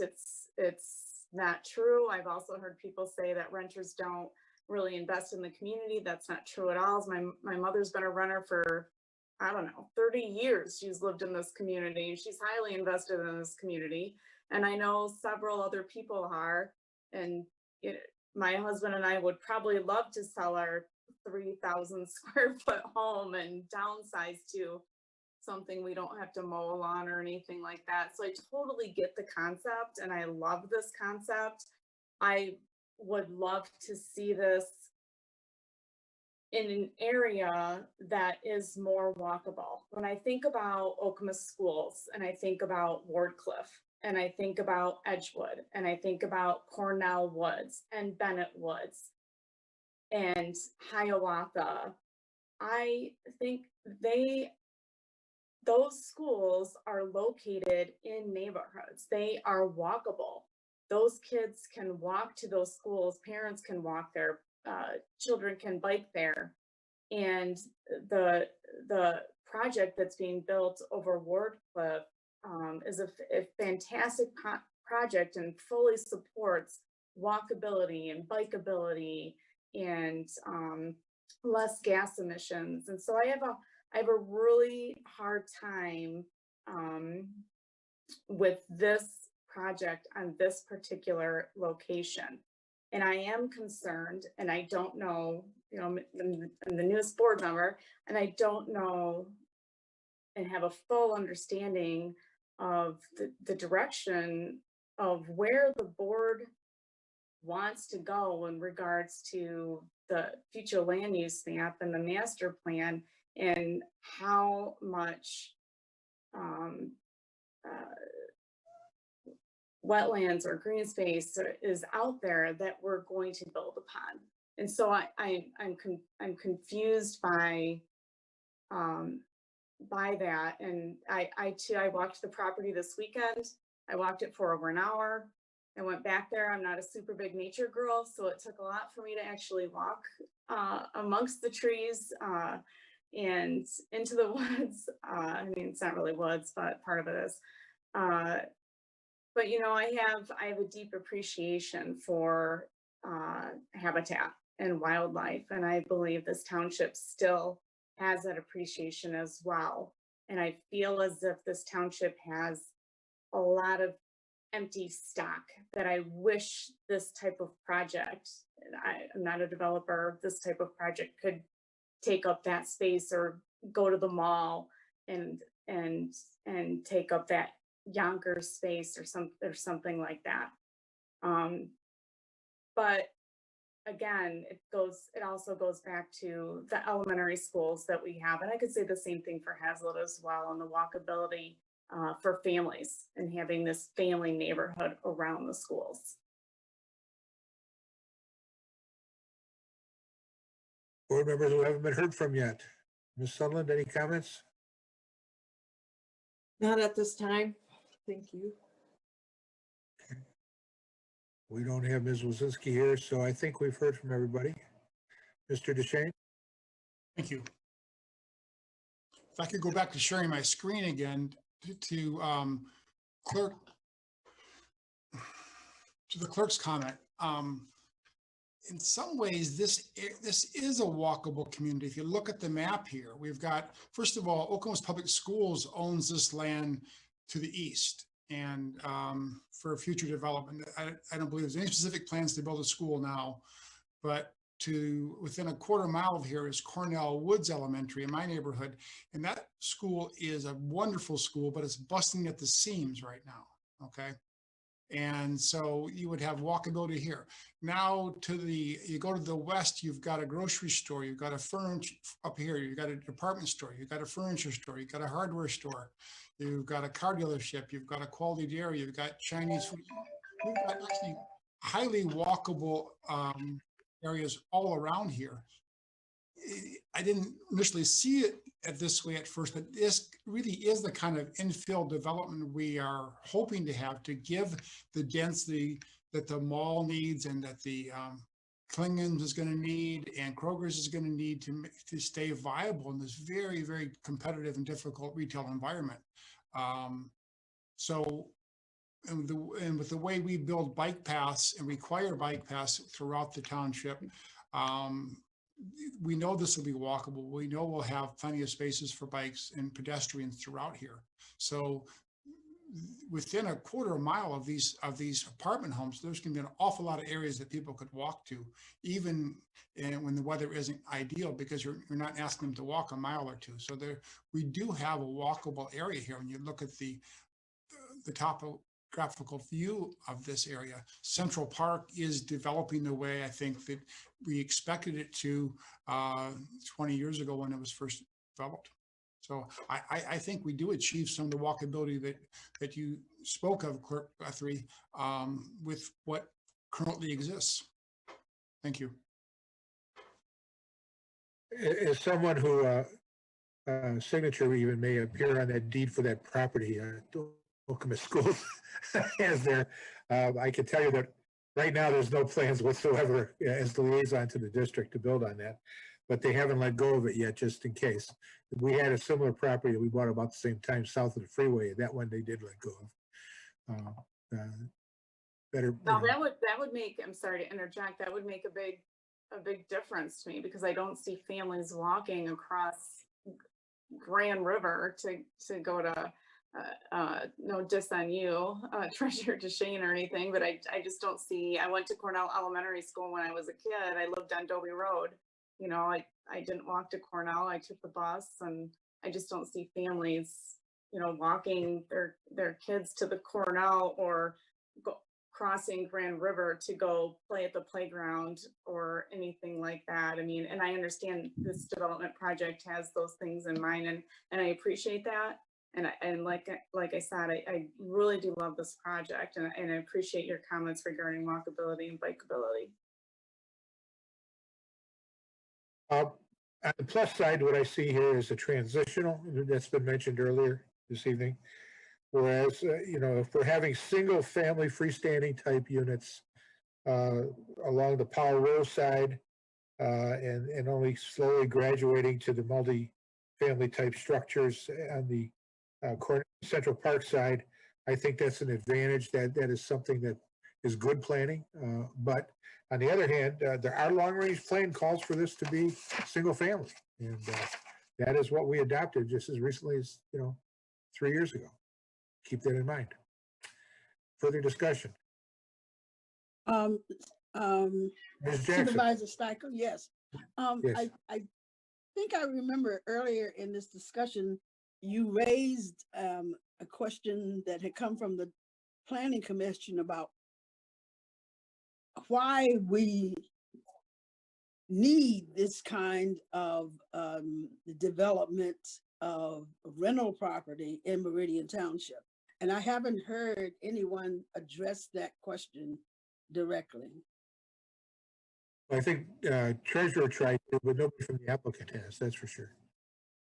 Well, yes, there was a discussion about the schools needing more students, and the well, you get more students from you would get more students from this being all single family homes than you would from this project, because from based on statistics, apartments only provide something like 0.6 students per unit, whereas housing provides closer to 2.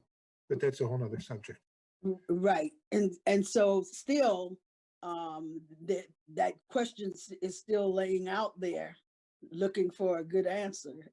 Well, if I'd be glad to take a swing at it, if I may. Yes.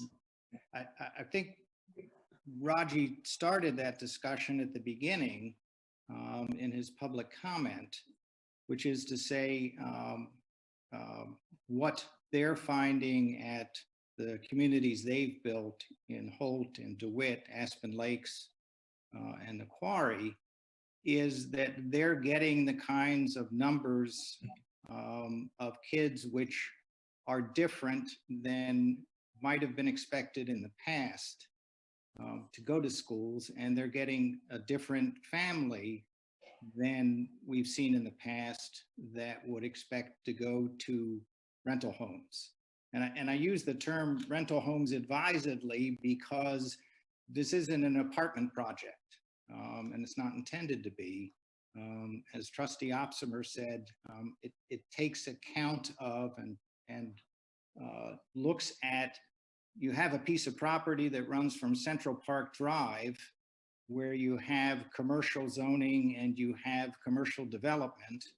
And our view is that the last thing that you need along this right here is more retail. There's plenty of retail, and frankly, it's struggling in many cases. What that retail can use is additional customers.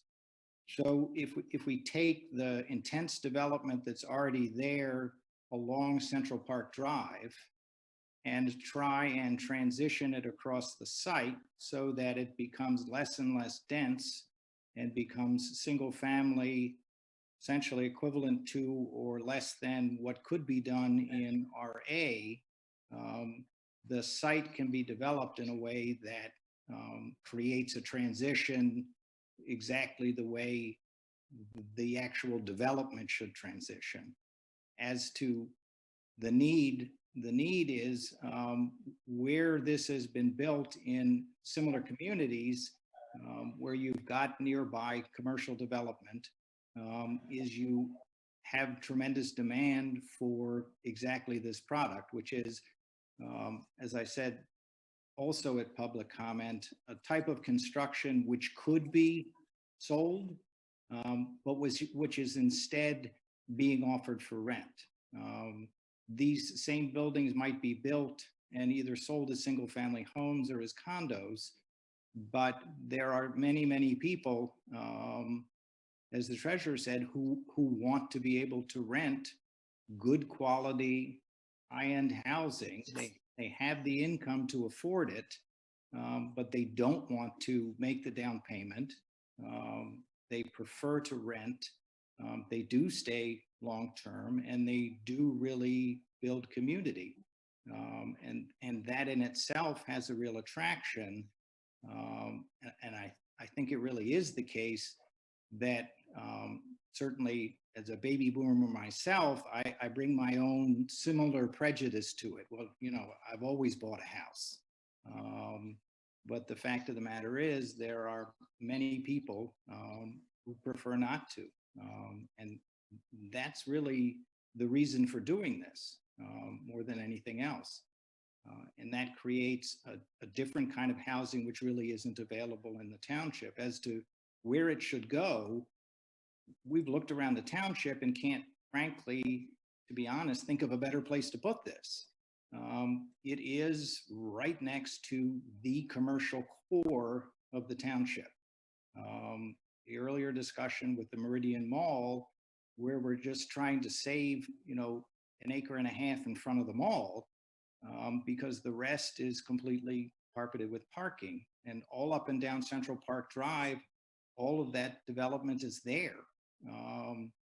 This is a place to put customers for those businesses. This is a place to put people who can walk there, but also have their own amenities right there. So yes, everybody doesn't want to have to take a 4-year-old and run across Grand River. But that's part of the community here, is to take the existing wetland, which preserves much of the property, which creates an inner green space that's already there, try to reforest the Powell Road side with some combination of deciduous and conifers, so that you'll have some immediate screening, but it's not going to look like that thing where it just looks like screening, to give the deciduous trees a chance to build up. And you know, frankly, DTN has done that in the other communities that they've built, and over the years that has grown and successfully. For those reasons, we think this is exactly the right place to put it. To be fair, Trustee Jackson, I've got to try and come up with a better answer for you for why would you change this from RA when that's the way it's shown on master plan. That's sort of this was sort of a more general run at it, but I'll try and be more specific and bring that back to you. Appreciate that. Thank you. Any other board comments? I will make one final one. I would feel better if the voluntary conditions included a little stronger language on the no fewer than 25 single-family dwelling units, indicating their location being the eastern portion of the property. But Mr. Opsimer.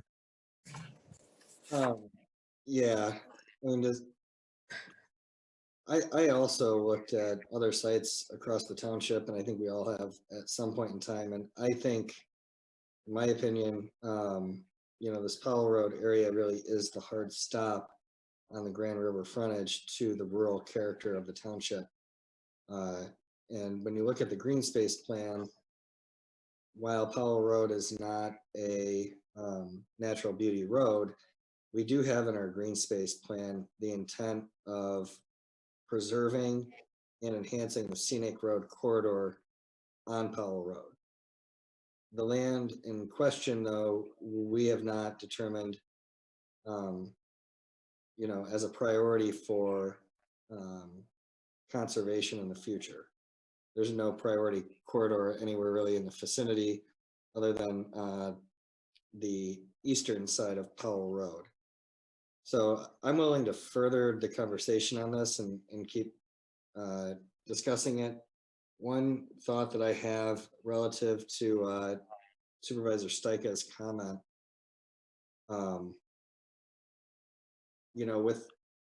with the land that Newton Point was proposed at, Newton and Saginaw Highway, that was a rezoning that came with 4 different regions that were codified into a rezoning of that land back in the mid-2000s. And so that might be something that the applicant might look at and glean from that specific rezoning. Because really here, we don't have 4 unique areas. I think here we have 2 very distinct areas. I'm not convinced that land up along Central Park really needs to be single-family residential housing. It would actually be pretty unique. There isn't any single-family residential housing along Central Park. Central Park Estates has a huge woodland buffer between Central Park and it. So this kind of development is actually more fitting on Central Park, but it has no place on Powell Road. And if you visit the site today, there just isn't anywhere near the kind of screening there. So this plan, even with scaling it down, makes me very uncomfortable, and I don't think would be fitting at all. But if we're talking about conforming to the green space plan, which was adopted in the master plan, and reforesting to provide that scenic road aesthetic, which we have codified, and if there could be zones created similar to other rezonings to capture the unique aesthetic of these 2 vastly different areas, I'm certainly willing to further discussion on this. And any development in Okemos schools, I think, is worth looking at. The last I spoke to Okemos, they were anywhere from 200 to 250 pupils from reopening. And we do have a neighborhood going in next to Bennett Elementary, and the townhomes for Wodo Cooper that we discussed earlier this evening. Another neighborhood that attracts young pupils might get us very close to having all of our neighborhood elementary schools open in the township, which would be an asset to the community. So I'm not writing this project off. It is a very delicate area, and I'm not willing to jeopardize the rural aesthetic of Powell Road, but this certainly is a unique area because it also borders our most intensive commercial area of the entire township and the C3 category. So it's definitely a very firm boundary in the sand and a difficult project, but I think it's worth having some further discussion on. And those are just some historical things that come to mind as we look at this. Thank you. I fully intend to have this come back for discussion. And, you know, you expressed a different way of doing it, but, you know, my thoughts were first about the transitional flow, you know, from single family along Powell Road and then the multi on the Central Park. And you're talking about doing it by a district, that's fine. I was concerned that we have some sort of solid commitment in terms of a condition that the single family stuff would be along, not maybe 2 or 3 deep along Powell Road, so that it fits the character of the neighborhoods that are already there or that are going in. Mr. DeShane, are we about ready to wrap this up? Mr. DeShane, go ahead. We are. Trustee Jackson did ask a good question. Why make any change at all from the current zoning? And to me, the answer is twofold. One is the diversity that we talked about. We lack diversity. If this area is developed as it's zoned now, what will we develop? Be single family homes, and all the economic data in our township and nationwide is that the homes are being built now sell for between $350,000 closer to $400,000 and $500,000 million. That's what's being developed near Bennett Woods. That's the Georgetown Estates. That's a hefty monthly payment, $4,000 a month in many cases. So you will attract families, but they're not going to be young families. You're going to attract families that maybe still have high school kids, more likely college kids. This would be their second or third home. So the idea of attracting young families with more single family development with the current market conditions just isn't pragmatic. Developers aren't building $250,000 houses in Meridian Township or anywhere right now. So if we want to have diversity, we want to attract young families, truly the only option we're going to have is to provide a high quality rental housing community such as this one, because no one's building the affordable entry level homes anymore. It's just a fact of life. Thank you. All right, and we'll have this back for discussion and we'll see what kind of little changes may occur here. Mr. Peterson, Mr. Kais, whoever else is still on there, Mr. Holman. Right. Thank you very much. We appreciate it. All right. Thank you. Thank you. Thank you. Our next item is proposed zoning amendment for car dealerships. And this is a proposal that was, although I joined in it, primarily spearheaded by Trustee Opsimer, and the staff took it and ran with it. And I'd like to have Dan introduce it. Yeah, absolutely.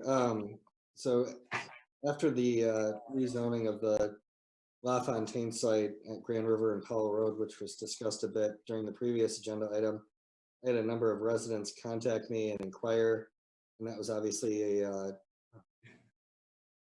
was a special use permit that was granted to LaFontaine that did not come before the board.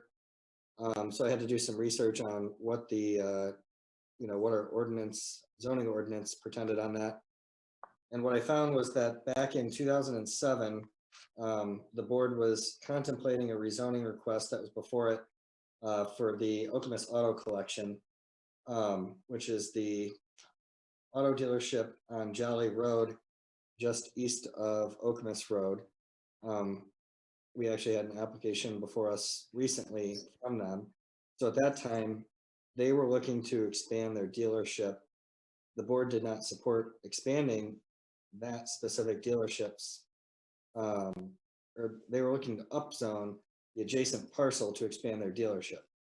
That board chose not to support the rezoning. However, and I don't know all the details, I just know what I was able to glean and discern from Mark and Peter.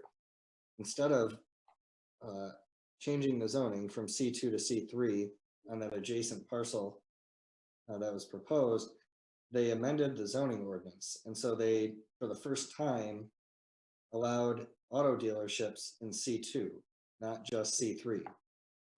So that was what sparked or created the ability to create an auto dealership in C2, like the parcel at Powell Road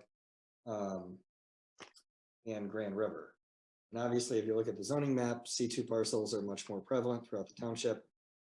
That's for good reason. They're less intensive, more restrictive commercial use. And in doing that research, I found it a little strange and perplexing that it seemed like the amendment was kind of a one-off. They were dealing with an issue, a specific rezoning before them. And instead of narrowly handling that rezoning request, they amended the zoning act and created broadly expanded opportunities for dealerships. And really what my zoning ordinance that's before you, the real question that it poses is, do dealerships require special care? And what I've proposed is that they do, namely because they build out at the maximum impervious threshold allowed under the zoning in almost every instance, versus projects like Andev, Okemos Elevation, Newton Point, and many of the other projects that come before the board of a similar size and scale. Those tend to be in the 50 to 60 range for pervious to impervious. They're not, approaching that 70% threshold, which Williams Auto World, I believe, was our best actor. And then they recently just came back and wanted to expand their showroom and are now at 70%, essentially like the others. So I do think there should be special care when dealing with auto dealerships and their site plans and the special use permit review. There's a number of different approaches we could take, but this was my approach, requiring board review and approval of these projects. And most of the projects that we review are because they're 25,000 square feet or greater. Auto dealerships are unique. They have small showrooms, huge parking lots, but the environmental impact of an auto dealership is not unlike a commercial development that would otherwise come before us. So that's the nature of the amendment, and I'll open it up for questions and feedback. Okay. Someone besides Dan and I. Anyone have any questions on this? The concept understood? Is it agreed with? Opposed? Ms. Jackson, any thoughts? I'm trying to figure out what an SUP review would allow us to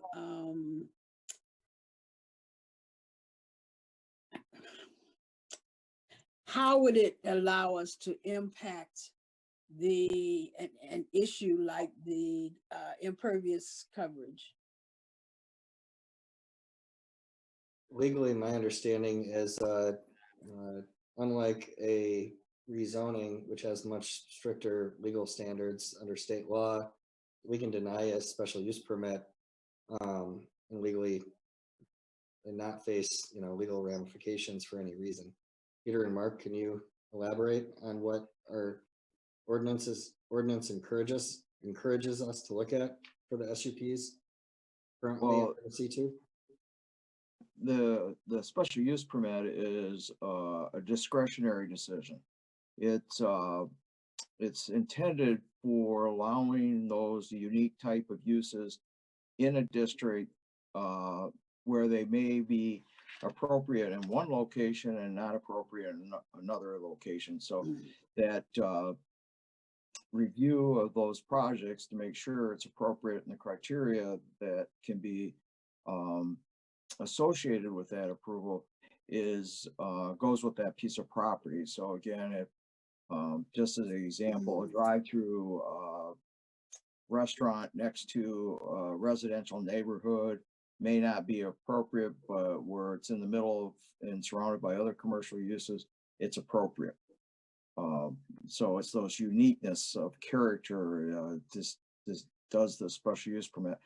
And as Trustee Osser indicated, right now in C2 zoning, it's only a new car dealership is allowed by special use permit subject to planning commission approval. Currently, car dealerships, or new or used, are allowed by right in C3. This would give the board the opportunity, whether the dealership was in C2 or C3, the final review and determination if a special use, special use permit should be granted. Okay, I think I get that. And I chose to apply the special use permit to C3. Because I get historically why we would have wanted to force auto dealerships to C3. That was our intense commercial use, and it was suburban in nature, and there was no intent on transforming it in any way. But today it's almost counterintuitive. I don't, to Mark's point about how the special use permit process is discretionary. So the mall is C3. Do we want the mall, a third of the mall, to be replaced by an auto dealership? I don't think so. I don't. So we don't, it's tough to say. I don't know that there is another site where I would approve an auto dealership. So I kind of crafted the amendment to be flexible in just having them come before the board. But I don't think forcing them back to C3, basically repealing that 2007 amendment and saying only in C3 is a good solution, because I think our master plan now portends a very different future of more of a town center style for those C3 properties when you look at the zoning map. And conversely, C2, a lot of them are pretty close to neighborhoods or on the corner of a very, a pristine corner like Powell Road and Grand River. And we lost it because it was, the board, we lost all those trees and the board didn't get any say in reviewing that. And a lot of C2 is adjacent to neighborhoods, or very, not adjacent, but very close to single family. So it's tough. I think it is unique. And that's why I thought the special use permit process would be best in both cases. Okay. Treasurer. Yes, I want to thank Trustee Opsimer and Director Kieselbach for bringing this before the board for consideration. I think there are times we need to be proactive in our zoning and looking ahead to make sure we get the kind of development that we hope for in this township. And what could be called a LaFontaine fiasco is really still, that taste is still bitter in our mouths about that one. So I would support this. I think it's a good way to look ahead and to make sure we are carefully zoning any car dealerships, because car dealerships, like large malls, have a huge, like any mall, if you will, or large strip mall, have a big impact on the community. And this board should see those proposed developments before they get built or partially built and then abandoned. So thanks again for bringing this forward, and look forward to bringing it up for further discussion.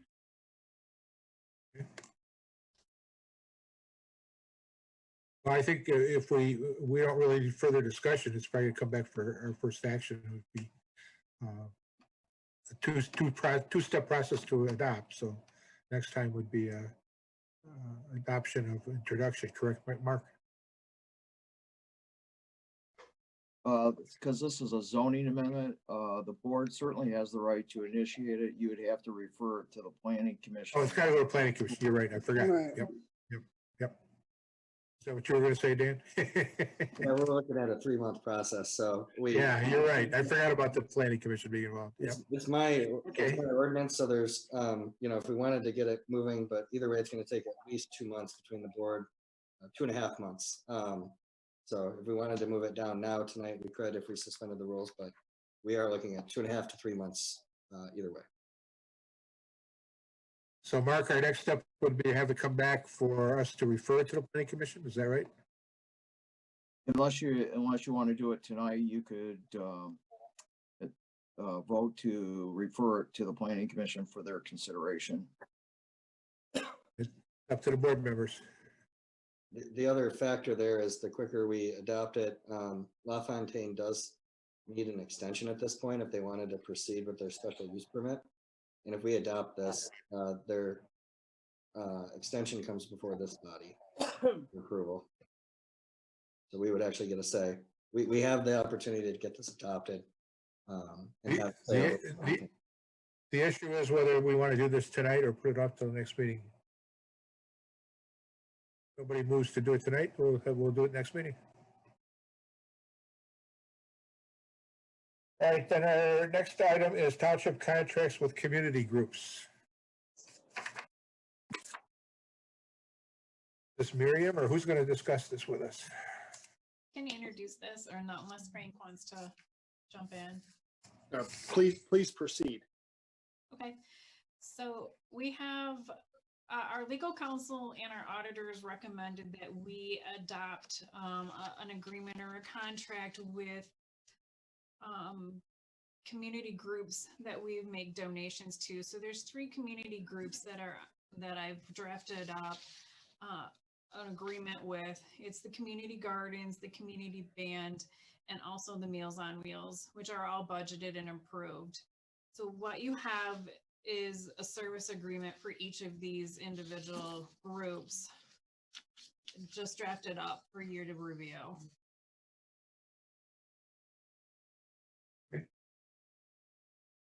Dan? Yeah, I have one question for Miriam. Have we asked Meals on Wheels specifically if they're in need of additional support during these times with COVID, or have they perhaps had a groundswell of support already and are not in need? I actually reached out to Meals on Wheels when I was drafting up the contract because they had not given us an invoice for payment, and they got back with me fairly quickly, and let me read the letter of how much they contribute. So they actually have a big need for the Meals on Wheels, and I think last time they had asked if we could bump it up to 5,000 versus the 4,000 that we were donating. So they serve, I believe it was like 69 individuals in our township, but the cost of the meals are kind of going up for them So they asked for 5,000 a year ago or this time around? this time around. So we had budgeted 4,000, but they had requested if we could bump it up to 5,000. Okay, thank you. I would support bumping it. Manager Walsh, you had some comments? Oh yeah, I was just going to say, just for the board's information, about 6 years ago, the Meals on Wheels, our annual contribution was around $2,000, and the township board at that time, it might have been 5 years ago, but I think it was more like 6 or 7, doubled it to 4,000 several years ago. Obviously, the board can go down whatever path they want. I just wanted you to have that information. But it is a finite, Miriam, it's a finite number of people that they're serving. They're just looking at the fixed cost of serving that finite number of people going up. Yeah, well, and there's qualifications that you can apply. Is that what you're asking? Like, But in their letter, they, was it 67 or 69 individuals? I think there was 69 in the letter, but then they also gave me how much it costs. But if I looked at the letter that they gave me last year, let me see what their letter says. The cost of the meals had gone up. So they're looking at inflation of the products that it takes to serve those people. Yeah, exactly. Well, if they're saying they need 5,000, I would fully support doing that. And I just asked. I agree. Okay. I asked specifically because the other two, aren't dealing with unique challenges right now like this. Right. Okay. I can change the contract to show 5,000. Is this something that we should do tonight, Miriam, because of the timing of it? I mean, it's totally up to you. If you, if the board is comfortable with the agreements that are before you, it's totally up to you. Well, okay, I mean, as I look at these agreements, they're written so it's like we approved them tonight. And the idea is that the money is being paid out based on the year that starts January 1. So I'm wondering if this is something we should be approving tonight. Some of them are based on January 1. Like the band, I think, is January 1, and also the the food bank. All three of them. Okay. Mr. Walsh, you had your hand up. Yeah, my suggestion is that, so this doesn't get lost in the shuffle and we forget about it. If the board wants to change the budgeted amount, it'd be a good idea to do it tonight and we can send the correct letter out the way you want it to be, so it has the proper amount in it. And they would probably, If we adopt these, it would be with the 5,000 instead of 4. That's what yeah, I'm they'd suggesting. probably appreciate knowing what their dollar amount's going to be, what the board sets it at. So I would move forward with it, whatever number the board's going to do tonight. So we would need a motion to suspend the rules to move these forward with the one change of 4,000 to 5,000. Mr. Opsimer, Move to suspend the rules so that agenda item 13D can be taken up for consideration this evening. Support. moved by Sunderland. All those in favor, raise your hand and put it in front of your face. Okay, Jackson, yes or no? My hands up. Jackson? All right. Everybody put their hand up, Guthrie. Got that? Thanks, Deborah. Okay, now we need a motion. Mr. Opsimer. I move to approve the contracts providing for public benefit to the community gardens in the amount of 5,000, community band in the amount of 1,700, and Meals on Wheels in the amount of 5,000. Support Jackson. Jackson supports. Any need to talk about it, or we've already done it? I actually have a question. Yes, ma'am. Are these the only groups for which these contractual, these kinds of contracts would, well, let me rephrase that. Are these the only groups that we make contributions to yearly that similar kinds of contracts would be for which similar kinds of contracts would be appropriate? Are there others? Mr. Walsh, yeah, I think we got it. Mr. Walsh. Yeah, that's a good question. The only other one I can think of, and we're pondering this with council right now, whether they need to be included or not, would be the Lake Lansing watershed. There's $10,000 that goes to that, but there's a question on whether we need to have a contract with them. I'm not aware of any other groups that we have that we need to bring forth such a contract. Okay. I have a question as well. Miriam, if they hit this 5,000 threshold, do they turn people away? What happens? Or is it more fluid where we don't do that? We don't turn people away who need it. Yeah, so are you talking about the Meals on Wheels? Yes, yeah, the Meals on Wheels. No, I think we're just committing $5,000 to help with our township residents. Their funding is through other sources also. So once they, like I said, once they hit that threshold, they don't stop giving to the residents. Okay, thank you. Yeah, they get state funding as well as county funding. They have a variety of sources. I used to work with the state funding aspect. Mr. DeShane. They also utilize volunteers to deliver these meals. Absolutely. And, you look at the number 70 seniors receiving a meal once, some cases 5 days a week. They do it virtually all weekdays. That's well north of 1,400 meals a year that they're providing our residents. We are not covering all the costs with $5,000, believe me. Now, the letter from last year shows that this is last year, so this was 2019. I have it in front of me. Like, they served 103 adults last year, and that totaled to be $133,000. So I think they served less adults this in 2020, but I think the dollar amount was like $150,000. The other thing they do is they provide contact with the outside world for a lot of these seniors, and often that person bringing that meal to their home is often the only contact they have. And as Chief Plaga can tell us, because of their program, making sure seniors stay in contact with the outside world is a very valuable goal to achieve to keep that person healthy and safe. It's probably been 30 years, but I did this once, so I know what it's like.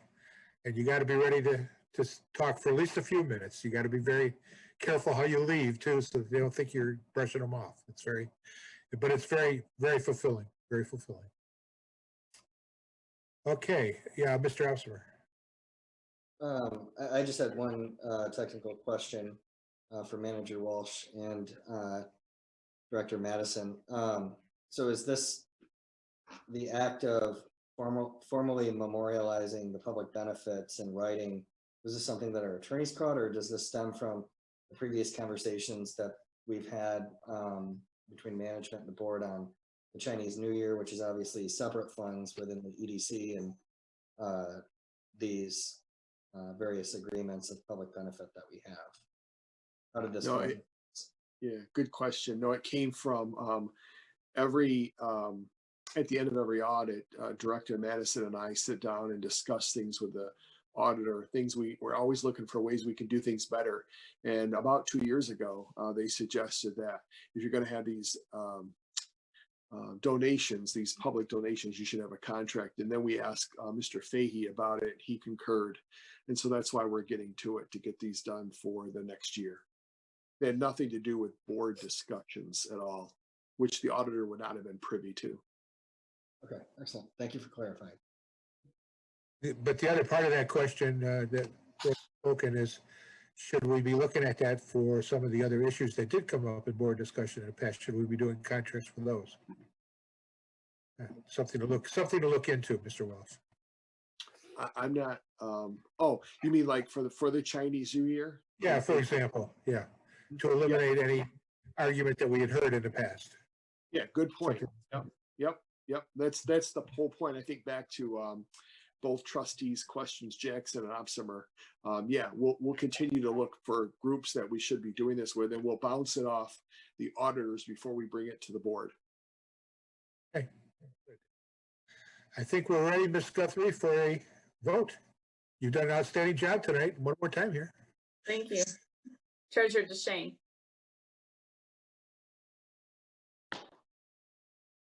He should have said yes, but he was muted. Yes. Trustee Jackson. Yes. Trustee Opsimer. Yes. Trustee Sumlin. Yes. Supervisor Stika. Yes. And the clerk votes yes. Motion carries 6-0. Thank you. All right, we are now to the point of comments from the public. If Mr. Geebies can hear us, does he have any public with us? We still have some public here. Of course, if anyone would like to speak in the attendee area, they can raise their hand. And we have that telephone number if you're viewing from Comcast Channel 21 Home TV, 517-349-1232. I see no hands going up, and I'll pause for about 5 seconds to see if we have a phone ringing. And I'm hearing no phone, sir. Okay. I will stall just a little longer in case somebody's slow at dialing. Okay, if you've heard nothing more, then we will go on to other matters and board member final comments. Board members. Treasurer. Just a reminder, the tax bills are out and we will be open. Since we're not going to meet again for the end of the year, we will be closed New Year's Eve, but we will be open the 28th, the 29th, and the 30th. Other comment I want to make is just to encourage our residents to be strong during this time. This is a very difficult time for our community, for the entire country, for the whole world. And this is a very generous and kind community. So please keep that up. Please reach out to your neighbors and others. We can't visit in person, but we can call, and we can do other things to make sure that the community stays whole and healthy. It's a really challenging time for many people, and we should all do as much as we can to help each other get through this difficult COVID pandemic. Nicely said. Mr. Supervisor? Yes, Ms. Jackson. Yes, in addition to Treasurer DeShane's comments, I would like to wish and hope that everyone has a very positive and joyful holiday under the conditions that we live these days, and that they try their best to stay safe and well. Well said. Trustee Hopster. I would echo Trustee Jackson and Treasurer DeShane's comments, but I also just wanted to go back toward the presentations from the beginning of the meeting. I didn't get a chance to thank Deputy Manager Perry, Manager Walsh, and the entire team in Public Works and Engineering for all the work that went into the proposed 2021 road projects. We've obviously asked this department to take on a very big task of caring for 147 miles of township roads, and they're doing an excellent job. I've personally visited each of the projects that we've done during my time on the board, and the oversight and care with which they oversee those projects is very thorough, and the projects are done very well, and I think that's a credit that we haven't had residential complaints about our road projects. We've seen some on county projects, but not on township projects. So kudos to Deputy Manager Perry and your entire department for doing a phenomenal job through the early 1/5 of our 10-year road plan. Thank you. Thank you for those comments. Anything else from board members? Yes, Clerk Guthrie. You're still muted, thank heaven. You're muted, Deborah. I said I heard that. Yeah, I know. Earlier, I think it was Trustee Ofsimer had expressed gratitude for the board and commission list being put together, and I want to send that to Michelle Prince's way and to Robin Faust's way for working on that tirelessly to putting that list together so that the clerk's department can start keeping track of that. So I just wanted to give a shout out to them and give them kudos for doing that. Yes, I personally do want to give that shout out since I'm the one who ended up working with it, and oftentimes got my results late, and they had to make late changes and amendments and everything else because it takes time to get people and line them up and have those conversations. Okay, Mr. Walsh, final comments. Thank you for the opportunity. I just want to reflect on tonight, reflect on the past year, and just real quickly, I'm always looking for the only way we're going to get through all this is with positivity. That's why people like Abby Tehoff coming on board have brought so much to the organization. But I sat here and watched this board meeting for the last nearly 4 hours. A lot of really tough issues, really difficult issues. And it struck me and others who have texted me that just the cordial, professional approach by the board. And you're going through some very difficult issues, and you're going to be as a board, and to watch you interact with each other in a professional manner, not always going to agree, nor should you, but it was a really refreshing, I'll speak for myself, but I think I can speak for the whole team, to watch you, Supervisor Steiga, and the board interact tonight. So thank you for that. It means a lot to all of us. Thank you for those comments, and I want to join in the thoughts that this has been a very nice, fun-filled, but business-like and accomplishing type meeting. Thank you. All right, if there's nothing else, we need a motion to get out of here. So moved. Move we adjourn. Support. Moved by Treasurer and supported by Opsimer. Favor? Aye. Jackson? My hands out. All righty. We all voted to go home. Thank you. Or we are home, but whatever. Thank you. Kudos to Trustee Jackson for the comedic relief there at the end. And kudos for her finding a way to be part of this meeting. Thank you.